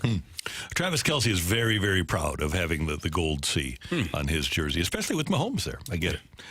We want to thank our friends. We talked yesterday about the great breakfasts in town, and I mentioned that I'm a regular over at First Watch, and they do a great job, whether you're in there. I got my job from John Kioski at a breakfast at First Watch across the street for about 15 years ago. Very sentimental.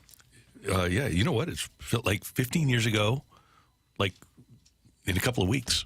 So anyway, we talked about First Watch, and they brought some of their fantastic breakfast food by, and we can't thank them enough. That's my pancake that I'm showing on the tube right now. Yeah, those are chocolate chip pancakes. Try one. Because delicious. they're delicious. They are delicious. Yeah, so thanks to our friends over at First Watch here in St. Louis across the street. And Matthew had the potatoes and liked them. Yeah, the potatoes are fantastic. The bacon was well cooked, and this blueberry muffin is out of this world. Good. Our buddy Adam Wainwright overslept yesterday. He's going to join us at 9 o'clock. But coming up next, we've got an early rush hour reset here on the opening drive on 101 ESPN.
recap the biggest sports stories of the day on the opening drive with a Rush Hour Reset. Brought to you by Clubhouse Turf, your exclusive partner of Celebrity Greens. We're redefining private golf.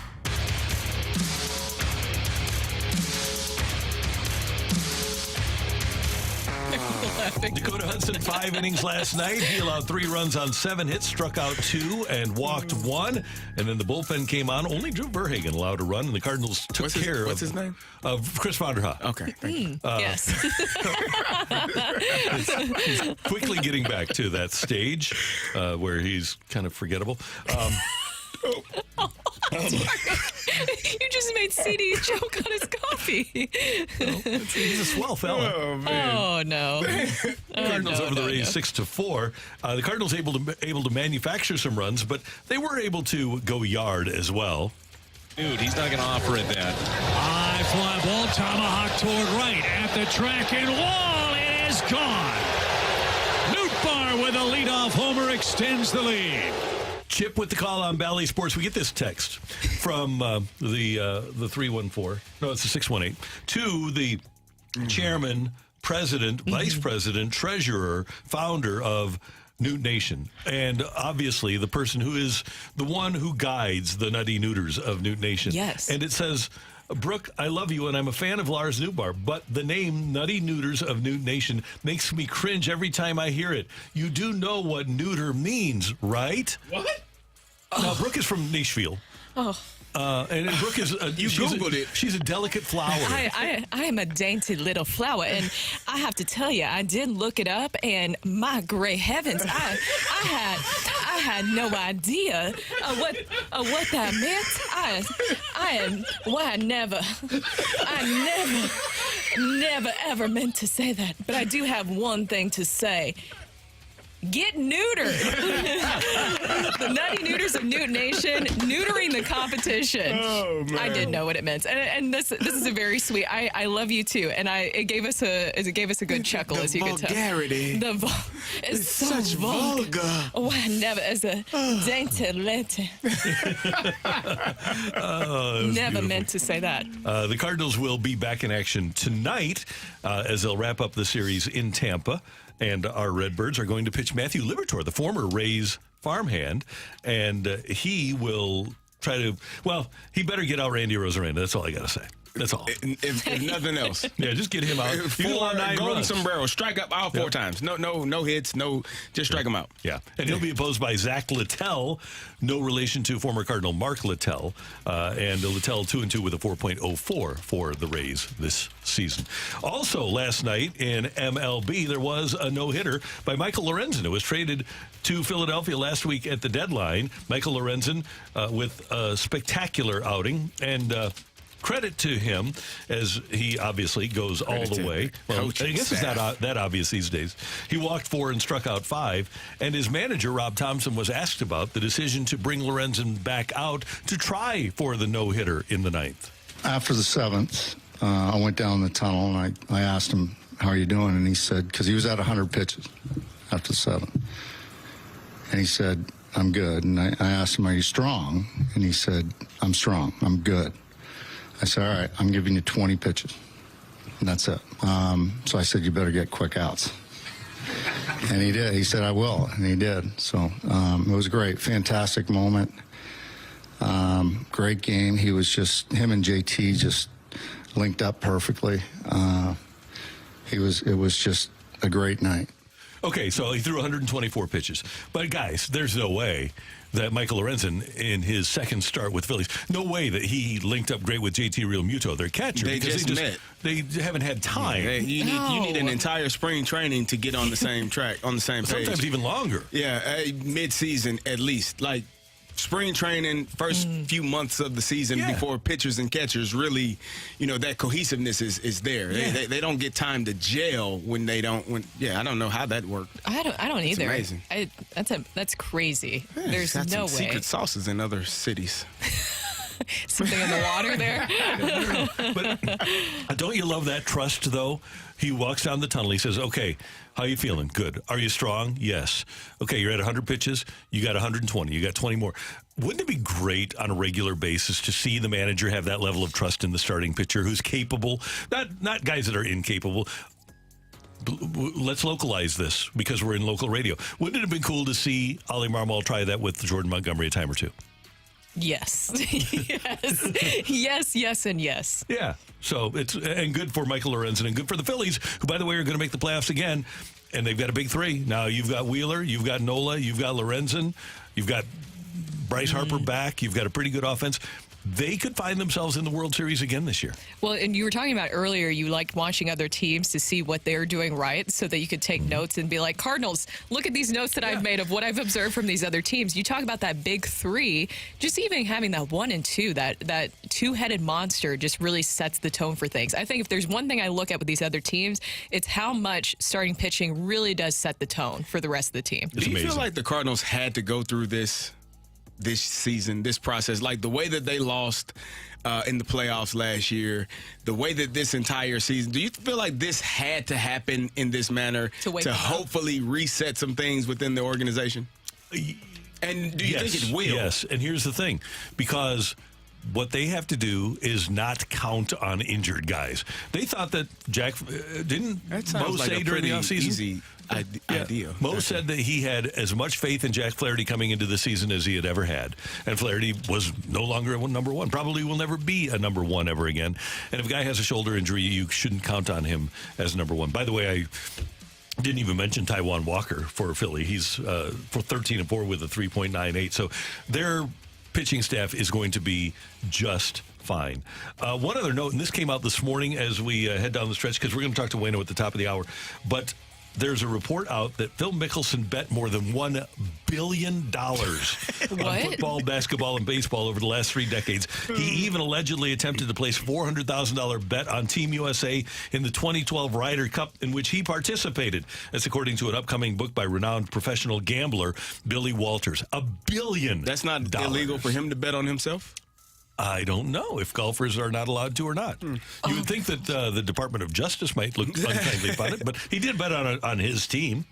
So when we asked a question a couple of days ago about which player spent more than $5 million a day, it's safe to say that billion that Phil Mickelson is on that list. Yeah, $5 million in a day, in a week. That sounds like a problem.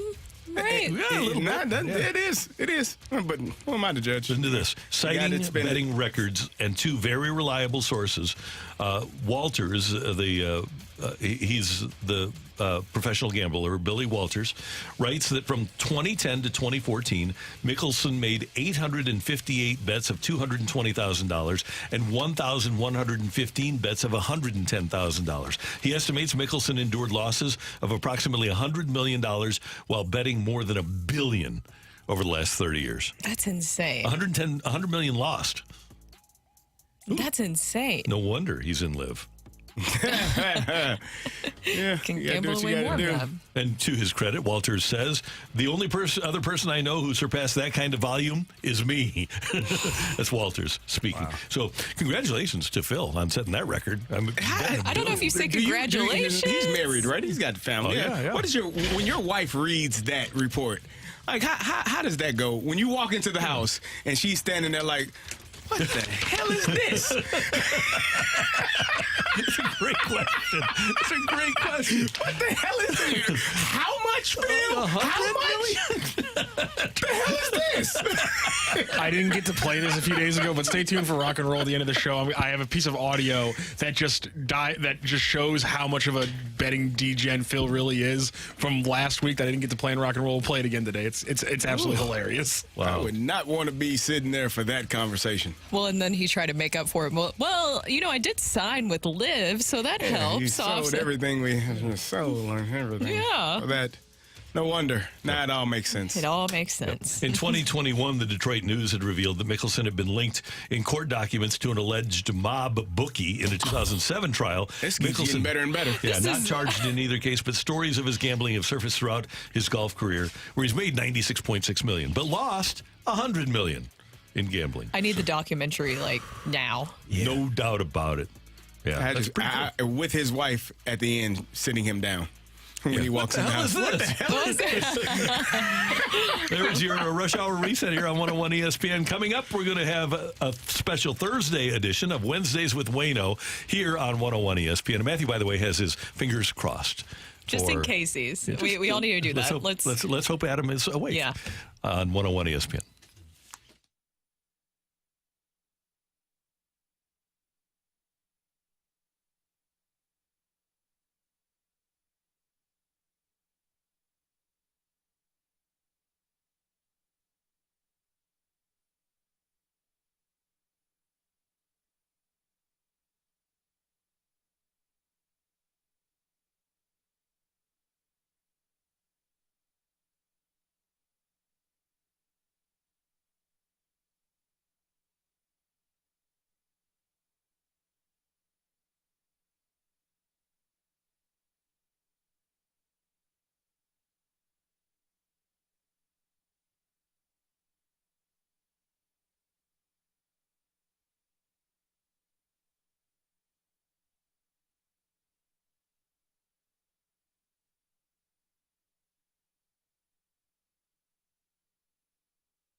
for Wednesdays with Waino on the opening drive. We're talking life, baseball, and what's happening at Big League Impact with Cardinals pitcher Adam Wainwright. Wednesdays with Waino is presented by Scott Lee Heating Company, a proud Mitsubishi Electric Elite contractor.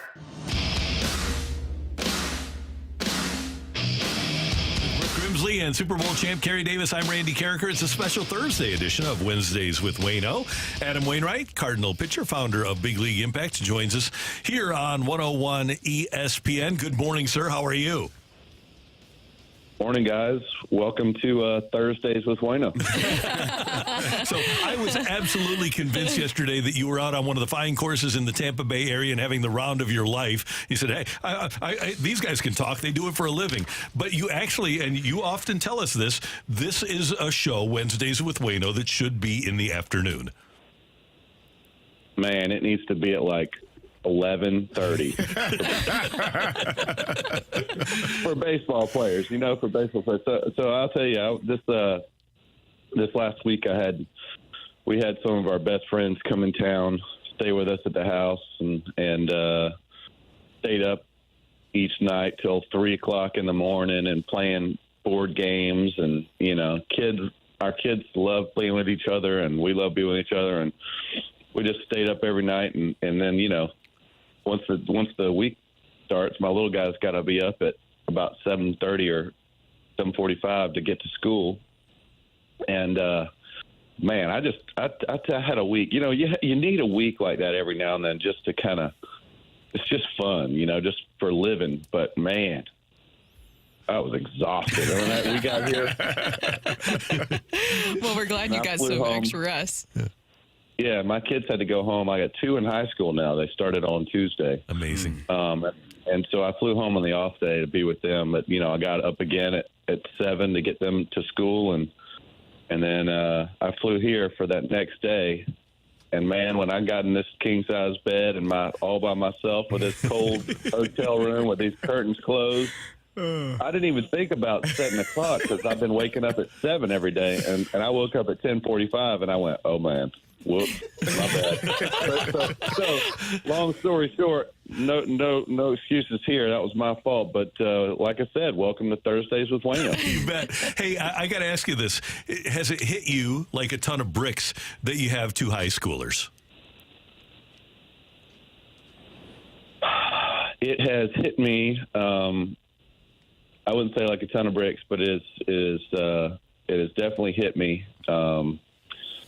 2 daughters are just as different as they can be and handling high school differently in different ways with different friend groups and, different schedules. One's a dancer and one's a golfer and just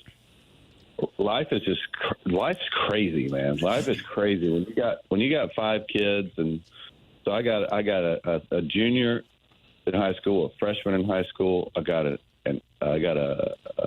6th grader, I got a 1st grader, and I got a pre-K-er. But this year's the first year we've only had 2 schools to drive to because my little pre-K guy's going to the same elementary school that my 1st grader's going to and my 6th grader. So now we don't have 3 or 4 schools to go to. We just got 2. So life's got a little bit better, just 2 drop-off points. So Jenny and I can handle that. Good. Hey, Adam, you're talking about young guys, young players, young kids. You got some young guys on your team and some young pitchers. And I want to know what that conversation is like with Zach Thompson, with Matthew Liberatore, with Dakota Hudson, guys that are younger in their career, younger in age. What is that process like with you talking to them, showing them the ropes of being a professional baseball player?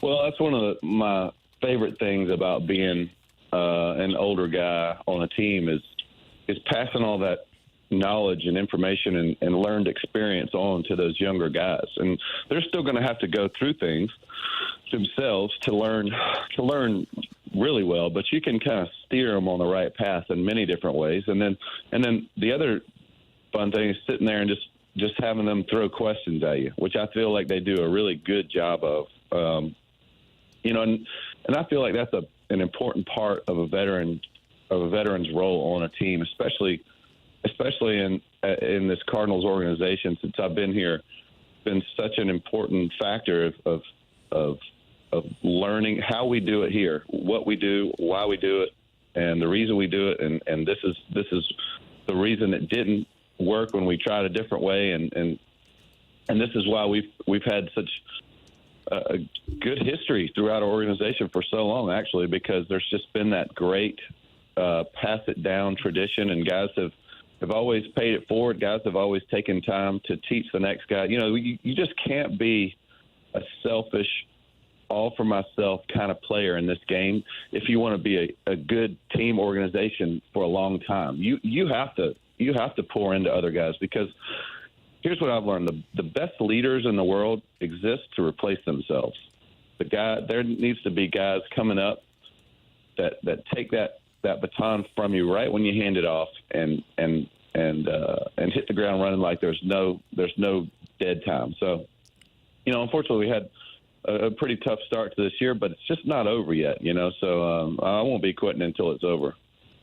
Waino, after your last start, you mentioned the post game that stuff-wise you were okay, but that you've been plagued by situations with 2 outs throughout your career. You're just talking about mentality there. You've been able to work your way out of issues. How do you approach that situation moving forward to find that cure? Yeah, and that's one thing, going all the way back to Tony LaRussa. He was the first one that pointed this out to me. He always left me in those bigger spots, and you know, going all the way back to the NLCS in 2006 as a rookie, I'm bases loaded with Carlos Beltran up, and we got a lefty warming up. And Carlos has been swinging super hot lefty bat. So you would think they'd bring lefty in to face him right-handed, but he left me in, and he told me that he noticed that I have an innate ability to make a pitch in a big situation. And I've made a whole career of that, man. I just have always thrived in those bigger moments. I've thrived in those 2-out situations. I've thrived in those bases loaded 1-out, no-out situations. And you know, you kind of have to if you want to play for a long time, because you're going to get in a lot of those situations, unfortunately. So this year, you know what? I just got to be a good self-evaluator. Man, I've gotten kicked in the teeth on all those big situations. I mean, there's usually about 3 pitches a game that swing the tide to a win or a loss. There's about 3 pitches a game for a pitcher's win-loss record where he can look back and go, man, if I'd have made that pitch, and that pitch, I'm going 7, giving up 0. Or he goes, hey, that one spot right there, man, I needed that pitch. I made that pitch right there. We got out of it. Bam, 2 more innings right there. And you know what? Just being honest, and I mean, it's not a secret. I've lost those situations almost every time this year, and it is so frustrating just because I've just never done that, you know. And it's not always my fault. I've not made good pitches for the most part, but when I have, they've found a hole. The other day, I gave up 5 hits at 75 miles an hour or below, which is just crazy talk. You know, it's just crazy. But in London, I think I gave up 8 2-out hits, something like that. You know, there's just been a couple of games where, gosh, just get one, just make a pitch right there, and you save so many problems. 6 runs in a row happened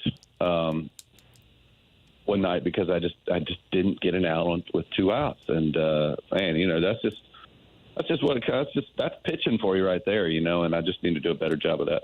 Adam, our observation is, and you're close to the situation, so you can tell us if I'm wrong, but it just seems like there is a time that's determined before the game that a pitcher is going to come out, whether it's pitches or whether it's times through the lineup or something like that, that it's a 2:00 meeting where it's determined when the starter is going to come out. As a pitch maker, how do you feel about that? And first of all, am I right there? And second of all, if I am, how do you feel about it?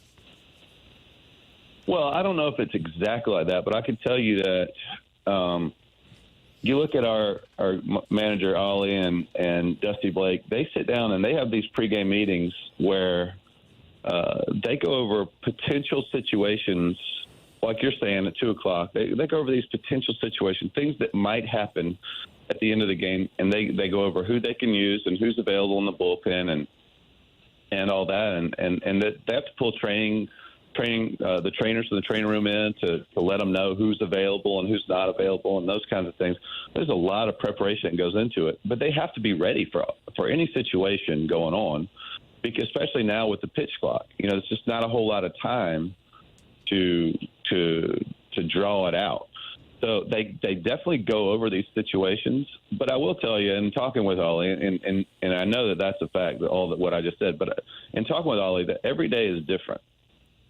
And every pitching performance is different. And sometimes, look back at the Tampa Bay Rays a few years ago there in the World Series. They had Snell going. He was pretty much a 5-inning pitcher all year. But for the one day in the World Series, he had like 5 innings at 52 pitches or something like that. But because it was scripted, they took him out and they ended up losing that game. But that day he was good for 7-8 at least. He just was, and that's how it is in pitching. And I think if you ask managers when they had kind of a preconceived notion of what they were going to do towards the end of a game, or when they were going to pull a starter out and pull the bullpen in, I think they would tell you that looking back, if they took him out or whatever, that those would be the games that they regretted the most, when they didn't use their eyes to use the eye test on if the guy was still rolling or not. Because there's sometimes, you just have those days, where you go out there and a dog's having a day, you got to let him bark, man. That's what I'm saying. I don't know if you heard Rob Thompson, the Phillies manager, last night, but he took Michael Lorenzen down in the tunnel after the 7th. Lorenzen had thrown 100 pitches. He said, how do you feel? He said, I feel good. You feel strong? I feel strong. You going to go for this? Yeah, you've got 20 pitches. And Lorenzen wound up throwing 124, but Thompson trusted the guy, right, and kept him in there to try to get the no-hitter. Yeah, and I told Ollie last year, and I told Schulte the year before that, I'm too old for pitch counts when it comes to no-hitters. Don't even think about it. If I'm through 7 and I've got zeros out there, man, don't even look at me. Don't even look at me. I'm staying out there. That's what I told Randy. I said if that conversation would have went another way, one person would have been coming out of the tunnel, and that would have been Michael Lorenzen. We're going to finish this game. You know what? There's things every now and then you need that little carrot out in front of you, and every now and then a pitcher needs to be trusted a little bit longer, and because here's why we work our tails off. We work so hard for those 4 days in between our starts, and you only get to pitch 1 out of every 5 days. And when you get in those situations, every now and then you want to be rewarded for the work put in, and that's true of any job profession. I think if you work really hard at what you're doing, every now and then you need to be rewarded, and that's just true. That's just a fact.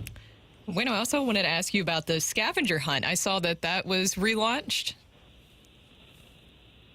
Oh yeah, yep. I actually was headed up. I was headed up the escalator that was not working, and I was just using those stairs to head up to the upper levels. I love going up to the upper levels and walking around, and it's quiet up there. There's nobody up there, and you can usually get a really good view of the city and of the stadium. I was headed up there for my old man walk, and I was like, I'm gonna go get a ball and do one of these scavenger hunts. We hadn't done one this year, and I think I had more fun with it than the people looking. But I made some. I walked around 3 or 4 different spots. I found some future scouted out spots that are going to be great spots for a couple more hunts, maybe. But I hit it. It wasn't easy. It was, it was probably my toughest spot. But I threw out. I was pretty proud of some of the clues I threw out there. Did y'all see those clues I threw out there? Yeah, it was fantastic. You did a good job. My Billy Currington clue was. I thought that was pretty clever. I don't know. Hey, Adam, we're going to talk about fantasy football in one moment, but I want to ask you this question because Mark Saxon tweeted last week about, and I've forgotten about this, the laminated list of restaurants that you leave for opposing players. Has there ever been an opposing player that came up to you and said, man, thanks, that was a great spot? Oh, yeah, lots of players. And so I'll tell you this. I mean, I own a restaurant called Grace in the city. That's pretty great. It's we got named best fried chicken in Missouri, and the chef that's co-owner with me, Rig Lewis, is just super talented, a James Beard Award-nominated chef. I'm a foodie, and guys who've played with me or been around for a while, they know I'm a foodie, and they know I know what's good in the city. But so I would every now and then I'd get a call like, "Hey, where should we go for dinner on Friday night?" Or, "Hey, where should we go on Saturday? My girl's in town," or whatever. And then I heard a couple people say, like, "Man, there's just nothing to eat in St. Louis." And I went, "Oh man, y'all are crazy." I said, "All right, I'm gonna put these rumors to bed, and I'm gonna get these guys prepared." And so I made a big giant list, and it's a list that I hand our new teammates also. So when they walk into the clubhouse door, and as kind of a welcome St. Louis thing, I give them a restaurant list and some other places to visit that are really cool, just so that they can know what to do. When you go to a new place, you don't know what to do. You don't know where anything is, and so I give them those lists, and I sent that over there to our old clubhouse attendant, Rip Rowan, who's the visiting clubhouse attendant now. I said, "Hey, I don't know if any guys want this, but you maybe think about putting this on the wall, and that way guys know where to go. Because when you go to a new city, you just don't know." And so I've had tons of feedback from that. Like, "Man, dude, thanks for the recommendation. That restaurant was amazing." And St. Louis is really, since I've been in St. Louis, the St. Louis restaurant scene has just grown exponentially. But also there's always been sleepers.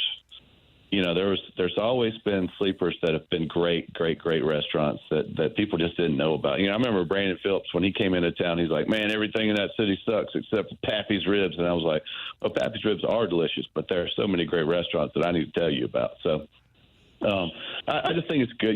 It's one of those things that baseball players are, we're on opposing teams, but at the end of the day, we're one big family. And it's great what you do for your teammates and everybody else, and what you do for the community. Big League Impact has fantasy football coming up. As a matter of fact, 1 week from tomorrow is the game day experience at Busch, hosted by you, with an evening of cheering on the Cardinals. A lot of cool stuff going on August 18th as we get ready for another fantasy football season with Adam Wainwright and Big League Impact. Yep, it's almost my favorite time of year, where you got college football starting, you got NFL football starting, you got September, October baseball on the horizon. The cool weather's coming hopefully pretty soon here, and there's just a lot of really good things. But that time at Busch Stadium is a special time, man. We've been doing it since 2013 at the fantasy draft at the stadium, and now we do daily fantasy, so you don't have to keep up with your lineup and pick up free agents off waivers and stuff. But I really like that daily fantasy setup too, Randy. Don't you like that? I mean, that's I like it a lot. thing. Yeah, and I like being in your league, because I like competing against you. You like losing? I think we might have split last year, but we both had rough years last year. Yeah, mine was close to being great, and then we kind of fell off at the end. And I feel like you might have done the same thing, actually. It's not about how you finish, Randy. We got to remember that for this year. Yeah, it's not how you start. I mean, it's about how you finish. It's how you finish. But it's going to be a great time. We're going to play some catch on the field. I got a couple of coaches that are coming out there, going to hit some fungos, take some outfield, take some infield, and play some catch out there. We're going to get up together and hang out, and they'll get to anybody who shows up, donors get to ask questions. We'll have 7 players there right now, I think, and it'll just be fun. Sweet tickets for the game, not nice tickets. I mean, like in the sweet tickets, with food and drinks provided, and so it's just going to be a great time. We appreciate everyone who signed up for it already. There's a lot of really good stuff going on with Big League Impact right now. Right now, it's over in Baltimore. Kyle Gibson just got done hosting a Top Golf event up there that raised over $36,000 for the City of Refuge, Baltimore, and we got things going all around the league. So it's been a blessing to be a part of it, but I love to watch it grow, and I can't wait to have fun with those people at the stadium. It's going to be great, and all you need to do to sign up is go to bigleagueimpact.org. One other thing, I hope you can do me a favor. All 3 of us are going to play individually this year. Brooke is the president of the Lars Nootbaar fan club. Can you get Brooke into Nootbaar's league? I think we could probably make that work. We can probably make that. I'll have to look and see how we got the leagues But she's a Lars fan, huh? Oh yeah, the Nutty Neuters of Newt Nation, Waino, is what we call the fan club. The Nutty Neuters of Newt Nation. Waino, what is wrong with that? It's you don't like it? It just seems like a bit much, you know. Well, we are a very excited fan base, so that's what's going on there. I mean, yeah, but you can't say that quickly, is what I'm saying. Like, Nutty Neuters of Newt Nation. Nutty Neuters of Newt Nation. You know, like, oh, hey, look, here comes the Nutters. No, it's the Nutty Neuters of Nut Nation or whatever it's Yeah. That's hilarious. Adam, you didn't get a chance to play golf this week then. With as tired as you were, I figured down in Tampa, all those beautiful courses, you get out to the Pelican or something like that. I guess that's not going to happen, huh? Well, Andrew Miller and I were going to go on Wednesday, and we had a really nice course lined up, and then he goes, hey, if you don't want to go, I don't have to go because it's 110 degrees outside right now. And I was like, yeah, no, you know what? I'm good on that. Let's not do that. Let's not and say we did and then act like we had a great time. Good deal. Hey, we always love having you on. Thank you very much for the special Thursday edition of Wednesdays with Waino. We'll talk next week, and we'll see you next week at the ballpark, too. All right. Appreciate this Thursday with Waino, guys. Appreciate you coming on with me. Man, we appreciate you. Thanks, Adam. Adam Wainwright with us on 101 ESPN. He's as good as it gets. Coming up next, we'll react a little bit to some of what he had to say. Plus, we've got NFL news and notes coming your way on 101 ESPN.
Well, I don't know if it's exactly like that, but I can tell you that you look at our manager, Ollie, and Dusty Blake, they sit down and they have these pregame meetings where they go over potential situations like you're saying, at 2 o'clock, they go over these potential situations, things that might happen at the end of the game, and they go over who they can use and who's available in the bullpen and all that, and that's pull the trainers in the training room in to let them know who's available and who's not available and those kinds of things.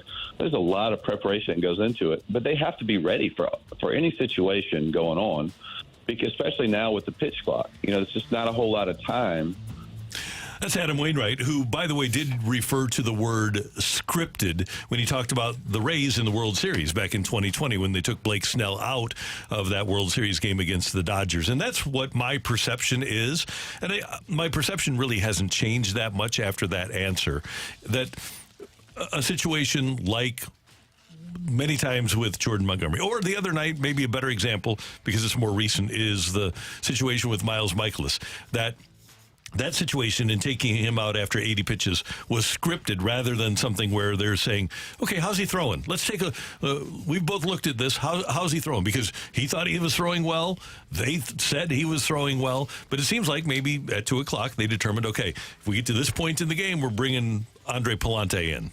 Yes, that's exactly what it felt like. And I just thought it was very interesting because, of course, we're not in those meetings. We don't know what's being discussed. But for Waino to reveal that there are those meetings that we're discussing about where they are looking at possibilities. And look, I don't doubt that other teams do the exact same thing. You're going to play out every single scenario, but sometimes still having that feel of in the moment of that eyeball test that we talk about is another factor that should be considered, too, where you do at points should throw out the script. Yeah, we talk about it a lot. The analytics have overtaken baseball in a lot of sports, but there's a time where you have to trust your gut, you have to believe in your guy, and give him the opportunity to finish something that he started. And that's why I loved the way Rob Thompson reacted last night. He was going to give Lorenzen enough rope to hang himself. Right? Yeah. It was, you've got 20 pitches to get this done. If you don't, and then he wound up with 124 pitches. He was at 100 at that point. He said, if you don't, then we're going to make a switch. Yeah. But he trusted his pitcher when his pitcher told him, I'm good. And that's all I'm asking for. And by the way, you can't trust every pitcher. But would I have, in the time that he was here, trusted Jordan Montgomery? Yes. In his prime, do I trust Adam Wainwright? Yes. When Jack Flaherty was healthy, would I have trusted him? Yes. There's some guys that, can you trust Dakota Hudson to go out and pitch a sixth inning? No, not really. Would you have trusted Miles Michaelis in that inning to finish it, even despite giving up the triple? Yes. For two reasons. Number one, he's a veteran. He's been there. He's given me 8 innings before.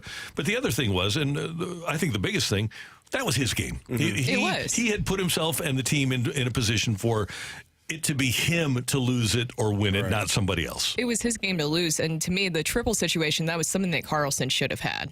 I'm sure he would like it back. I agree. And so I was just very surprised when right after that triple, so quickly you saw where they cut to Andre Palante warming up in the bullpen. And I'm like, wait a minute. I just expected him to have a longer leash than that, Miles. Yep.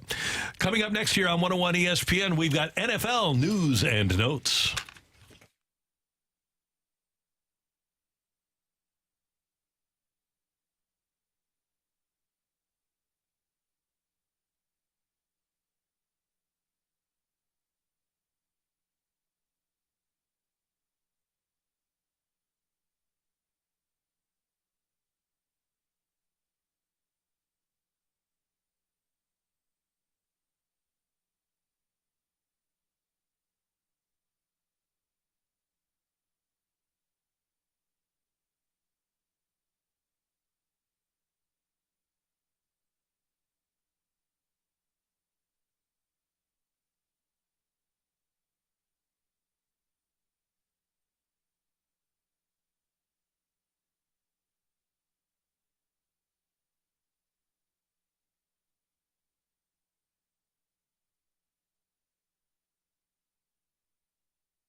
This is Rocky with your Sports Center update, driven by Johnny Londoff Chevrolet and Johnny Londoff Autoplex. The Cardinals yesterday with a 6-4 win over the Tampa Bay Rays. Dakota Hudson in the start, 5 innings pitched, 7 hits, 3 earned run, 1 walk, 2 strikeouts, and 2 home runs allowed.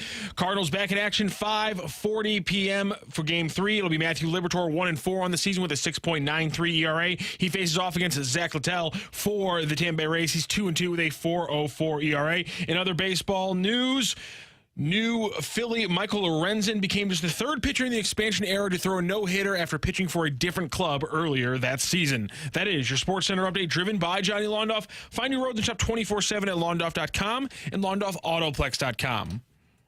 Are you kidding me?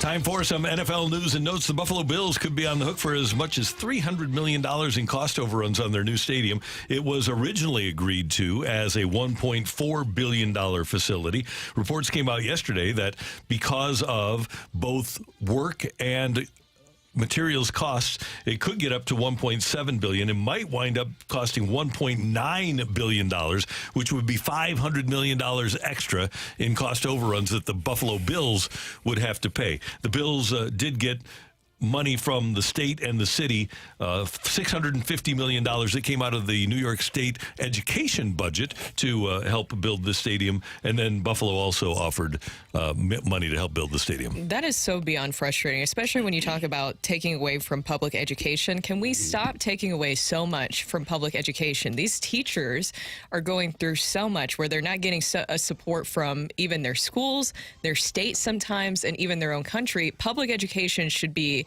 a right and easy to access for everyone, where you're getting the same resources, the best resources possible to further children's education. That is a right here in the U.S., and it's so disappointing. Not to get too off subject on the public school system and stuff like that, but coming from my mother's a teacher, aunt's a teacher, it's so frustrating because teachers are such a important part of our lives. I can still remember a lot of my elementary school teachers and how much they shaped who I am. I want other kids to have that same. And when you take away from that, it bothers me. And that's very distasteful. But at least the taxpayers aren't going to be on the hook for the overruns of $300 to $500 million. Well, the fact that you're taking money out of education and putting it into a stadium is ridiculous, especially when you have people that are billionaires owning those organizations. That they should be footing the entire bill, and no one else should have to pay for it. You're charging people to show up to your games, correct? Correct. Yes. They don't get to go for free. You charge them for parking, you charge them for food, everything associated with going to a game. So we are backwards here in some instances, in some ways, in how we handle our business, and that would be one of them. It is ridiculous. It is. I mean, it's so much going on with schools. It is that's a whole nother discussion. We'll be here all day. A deeper one. And you look at even like the Tennessee Titans are getting I think like nearly $2 billion stadium. All these like stadiums, I get it, are cool, but is it really that necessary to spend this much on renovating these stadiums? It's crazy, isn't it? How much it costs? Yes. And use your own damn money, man. You got it. Well, you taking food out of okay. Yeah. Well, that was one thing that I thought once the Rams turned down public money here to build an exclusively privately financed stadium in Los Angeles. To me, that NFL owners told me and should have told every government that they can do that. We're good. We don't need public help. Yep. We can do it on our own. And talk about a lot about precedent. That's setting a precedent, and every city should have stood by that precedent that was set by the Rams. Absolutely. I agree. Yeah, it's just so crazy to me just how out of hand and expensive that things have gotten. Another thing that I wanted to touch on, so we have preseason, which I don't know how excited you can get about preseason sometimes, just to scout some guys out. C.J. Stroud is somebody I'm interested in. CD, what do you think about him and how he's going to do with the Texans? I'm excited to see him. I thought the Texans did a really good job in their draft strategy, going to get him and then getting Will Anderson, getting back into the top to get Will Anderson. I really like that thought process. process. And I'm looking forward to seeing what DeMeco Ryans is able to do as a first-year head coach. He did a fantastic job as a DC and obviously played the game at a very high level when he was playing. So I'm interested to see how well they're able to do with this young quarterback, young coaches, young coaching staff, and if they're able to. I mean, that's a division that has been in the last few years up for grabs. Oh, I don't know if they'll be contending this year, but I think they will put some roots down and be a really good team. So what do you think? Okay, C.J. Stroud, Bryce Young, by the end of the season, who do you think is going to have what we would deem as a more successful season? That's a really good question. I couldn't tell you. I would need to see who's around both players. I need to see the defenses. Part of me would want to say that it would be Bryce Young, just because of if you watch Carolina run the football last year and how well they were able to do that and how close they were to actually potentially making it into the playoffs, despite the fact that that was a terrible season for them. I would want to say that it would be C.J. Stroud. And because of the Frank Reich as being the head coach, an offensive-minded head coach, you also have that in your favor. But I don't know. I really don't know. I don't know which one is going to be better. They're both going to have some struggles. I can tell you that. But yeah. If you were to force me to give you an answer, I would say Bryce Young. Guys, on the morning of the 2022 NFL Draft, when it became apparent that the Jacksonville Jaguars were going to take Trayvon Walker with the first pick, I said to them,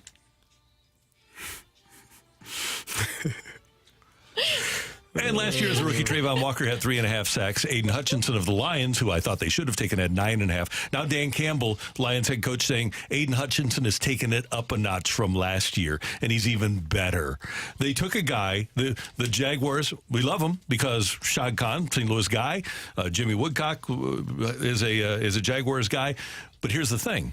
They took a guy based on the combine. Not that Trayvon Walker's a bad player, nice player, but he wasn't Aiden Hutchinson. They should have taken Hutchinson. Now, it appears that Hutchinson might become one of the best pass rushers in the league.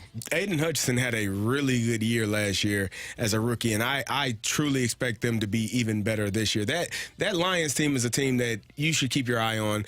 The weapons that they have offensively, once Jameson Williams gets back from his suspension, Amon-Ra St. Brown, you got Jahmyr Gibbs, you got David Montgomery.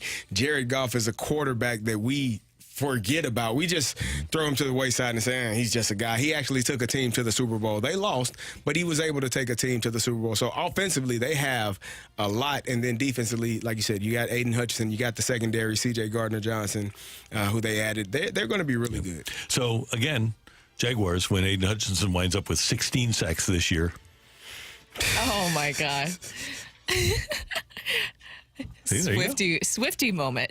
Another one that I want to ask you about, CD, is the situation going on with Chris Jones and the Chiefs. We've been talking about the whole running back situations where there are a lot of negotiations and kind of people holding out, but Chris Jones is another big story, the defensive tackle with the Chiefs holding out. Do you think that they will get to a point where they finally will get this done before the season starts? Yeah, I think they will. I mean, he's a vital part to what they do on defense, and when you have a potent offense as the Kansas City Chiefs do, you need to have a guy or guys on that defense that can get you the ball back to your quarterback as soon as possible, and Chris Jones does that. So, they're going to figure out a way he'll be the highest paid defensive tackle in the league, and it'll get done. By the way, did you see that the only defensive player that the Los Angeles Rams have is Aaron Donald? Is that all? That's the one. They paying him to play 11 positions? Basically, pretty yes. much. Yeah, basically that's the case. Yeah, Aaron and the guys. Yeah. No Jalen Ramsey. I don't think Leonard Floyd is back. I think they've pretty much kind of torn that baby apart. They have an average. This is their average experience, lowest in the league, 1.79 years. This is 1 year after they started their defense of the Super Bowl championship. The LA Rams are the least experienced team in the league. I hate to see that. Yeah, I do too. hate to see that. Yeah, I'm looking at this list. I'm like, I know Witherspoon from Pittsburgh. Yeah. That is right. This could be something. Who the hell are these guys? Yeah, I told you. They got one defensive player. It's amazing. Oh man, those are NFL news and us. The only thing I know about the Rams is that Michael Holt, who's one of their outside linebackers, plays outside linebacker at like 305 pounds, which is just but that's like, if that's the most interesting thing about you. Yeah. Yikes. None of these names. I know. None of these names ring a bell. I was looking at it. The Witherspoon just- kid, right? they lose Joseph Day? Kilo or something? Kilo Witherspoon from Pittsburgh. I know him. Did they lose Joseph Day on the line?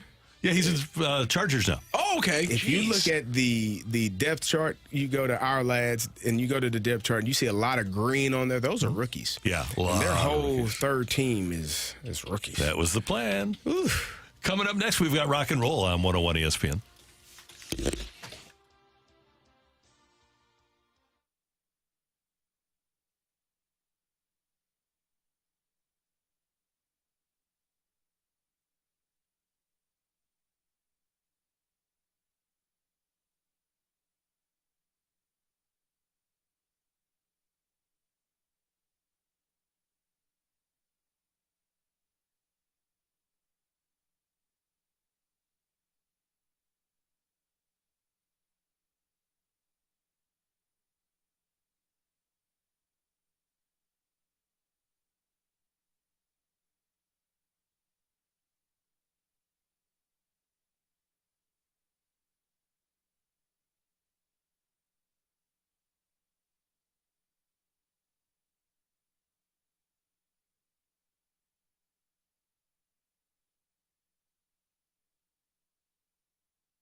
Hey, it's Kerry for Window Nation. Are you feeling the heat? You want to keep the cool air in this summer and the hot air out? Well, I recommend my friends at Window Nation for new energy efficient windows. Your home stays comfortable and cool. Your AC will avoid any premature breakdowns, and you will save on those high energy bills. Right now, you can get 50% off of any window style, bows, bays, double hung sliders, 50% off, put zero down, make zero payments, and get zero interest for 24 months. And this week only, you'll receive an additional 10% off. So maintain your chill and lower your bill and fill your home with new windows from Window Nation. Did you know that new windows can save you 30% on your energy bills? It will increase the value of your home by $12,000. Listen, if your windows are sticky, if they're hard to open, they're cracked, not locking properly, then you need new windows, and Window Nation can do it for you. Call 866-90-NATION. That's 866-90-NATION, or go online at windownation.com.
Let's rock.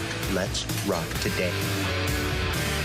ESPN is your chance to win a 4-pack of tickets to next Tuesday night's Budweiser Bash for the Cardinals and the A's. Next week's Bud Bash game features a limited edition Gary Gaetti bobblehead. Text in now at 314-399-9646, 314-399-YO-HO to win Budweiser Bash tickets for the Cardinals versus the A's. All you have to do is answer this question that came about early this morning because we were talking about the apparent lack of talent on the USA basketball team right now. It's not apparent. It's real. It really is. One person on that roster with an award, and we're going to put some respect on his name. Oh. Who won the 2022-23 NBA Defensive Player of the Year award? He is, in fact, on the FIBA roster. Who won the 2022-2023 NBA Defensive Player of the Year award? Texter number 13. No. First person to text in.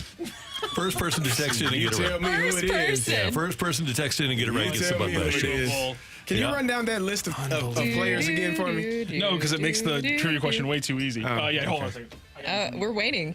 Nobody's texted in yet. This is the team that is playing in this year's Come on, FIBA. Yes. So, Rookie of the Year, Paolo Banchero, Mikal Bridges, Jalen Brunson, Anthony Edwards, Tyrese Halliburton, Brandon Ingram, Cameron Johnson, Walker Kessler, Bobby Portis, Austin Reeves, and Jaren Jackson Jr. How many All-Stars did you say were on that team? There are 4 All-Stars. It's not exactly dreamy. Mikal Bridges, Jalen Brunson, Anthony Edwards, Jaren Jackson Jr., Brandon Ingram are all All-Stars. You can get all the details on this series. Start on that real team.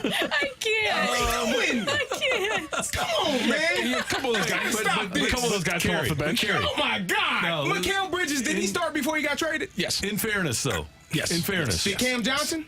No, he was 6-man. I know. Yeah. In fairness, though. What are we talking about, man? Was Magic Johnson starting for his team? He was out with He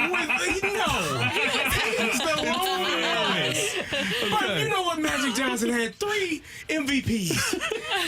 Is there an MVP on this list? Probably Is not. there one? No, probably not. No. This is not going to be a dream team unless people like Anthony Edwards will compete for No, it. Yes, he will. do they have one not right on now, this no. team now? And they need to replace a couple Every guys one of these, other than Tatum and Durant next year. Other than okay, so Laettner, what do you got for the This is the rock and roll. Well, this is other than Laettner, every player on the dream team was older than these guys. This is a different roster. It's not the dream team. It's not supposed to be the dream team. So, yes, it is. Okay, so if it's not the dream team, we got to give them a name. The Sleepers? No, it's not. The Sleepers? So are they going to the Olympics? This is not the Olympics. This is the FIBA roster. So who's going to be? So The why sixth are we man? even talking Guys like about Devin this? Booker and stuff will pop up on. Y'all brought it up. Talking about, no, we didn't. You did. You brought it not up. originally. Nobody in this room other than you knew who the hell who was on this team. Nobody gave a damn. You guys brought it up in the 7 o'clock hour. 10 and 10, 20 and 20. Bobby Portis is a 10 and 10 guy. Who in the hell? Just being honest. Earlier in the season when we did the game Ray or Nay. Yes. Oh, that would have been good for this. Missed opportunity. If only you guys could have seen too during the break that Rocc was so excited for this to bring this back up. Even though he was literally peacocking around the room. Yeah. He was so excited to have this discussion again just for this to happen. Here's the question: do we have a winner yet? Yes, we do. A lot of people actually answered the question. Okay, good. One person answered with the nickname I call the guy, which tells me they're locked in. And JJJ? I call him 3J. Okay. Because I think that's how you. Okay, good. 3J was a character off a TV show many years ago. Well, that was many years ago. I don't know that. Who's excited about watching Matthew Liberatore pitch in Tampa tonight against the Rays? I am. Me. Yeah, me too. It's going to be fun. It's going to be great. We'll see how Randy Rosarina looks. Yeah, that's the matchup I want to see. Yeah. You got to strike him out. No, you got to walk him. You got to strike him out every time, Randy. One other thing I had for you guys, you mentioned the Phil Mickelson story, the betting $1 billion, lost $100 million. Here was Phil Mickelson. Him and Bryson did a little competition against each other the other day, and here was Phil Mickelson walking up to Bryson before things started. What are we playing for? What are we playing for? I haven't thought about that. What do you mean you haven't thought about it? What were you thinking about? Okay, well, Cameron and I will play, you guys. Play 9 holes for a G. Perfect. Straight best ball. When you're closed out, you can press for half. Not the full? Not the full. Okay. So you got to win the match to win. If you want, what we'll do is we'll go 28. If you shoot 28 best ball, It's double. Camo and I, we don't do Venmo, PayPal, any of that bullshit. Like Straight cash. Yeah, there you go. Great job. That's fine. Nice. We're gonna press though. Yeah. Oh, of course you are. Yeah, it's tough when you shoot what 6 under. What a and two. 6 under in 8 holes. Yeah. Oh, that makes it double. I forgot. Almost. That's right. Yeah. Press for half. It's for 500. Phil, dude. Enjoyed being with you, man. That was awesome. Fun. Congrats, my man. So the first thing Phil's asked him, what are we betting on it? And he goes, I haven't thought about it. You haven't thought about it. What have you been thinking about? Clearly. That'll get you to $1 billion in a hurry. Yes. Phil's an absolute degenerate. One other quick And note. then he lost, right? Bryson just crushed him. Bryson was feeling it. He was coming off that 58 at Greenbrier? Yeah, that's right. 58 at Greenbrier. Not our Greenbrier. What? Not the Greenbrier. No. The big time Greenbrier. Good clarification. One other note I wanted to throw out. We were getting a bunch of texts about this. Just want to give everyone a quick update. Nokvi Thoresen, who is the Icelandic winger that they signed in the transfer window, Blues? is on his way. No, this is for St. Louis City. St. Louis City SC. He scored 17 goals in 20 games for the Icelandic League back in 2022. He is on his way because here's the funny thing. Tom Timmerman, I think, did a great job of pointing this out in his article. This is how transfers work in the MLS. You transfer for the player, and then at some undetermined point, like a month and a half later, he then shows up in your city after getting his visa worked out. So Thoresen hasn't played a game. What's his last name again? Thoresen. His first name's Nukvi. Nukvi Thoresen. Nukvi Thoresen. Yeah, I like he that. last played a game on May 13th, so it's going to take him a while to tune up. At the same time, Klaus has been seen running around practices. He is not in training yet. They're still ramping him up, hopefully, to get on the field maybe around August 20th. On the other side, Joachim Nielsen, who's supposed to be one of the best defenders in the league, who has not played a minute for them in a real game yet, has been ramping up with City 2.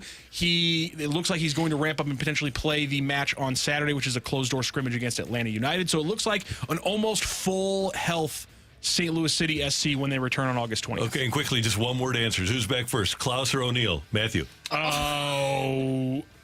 O'Neal. I'm going to say O'Neal, maybe. Carrie. What's today's date? I'm going to say Klaus. But I'm going to say briefly for O'Neal. I'm going to clarify that. He got swollen knees. If you ask me, I think he's a free agent. The question is who's still playing, like who's healthy on September 1st? Neither. Oh, damn. Randy. Yeah, sorry. Oh my Sorry, God. sorry. With all due respect. Yeah, reality is it's a hassle. Thank you, Matthew. By the way, we'll have Bradley Carnell joining the show tomorrow at 8:15 to talk about all that. BC, love it.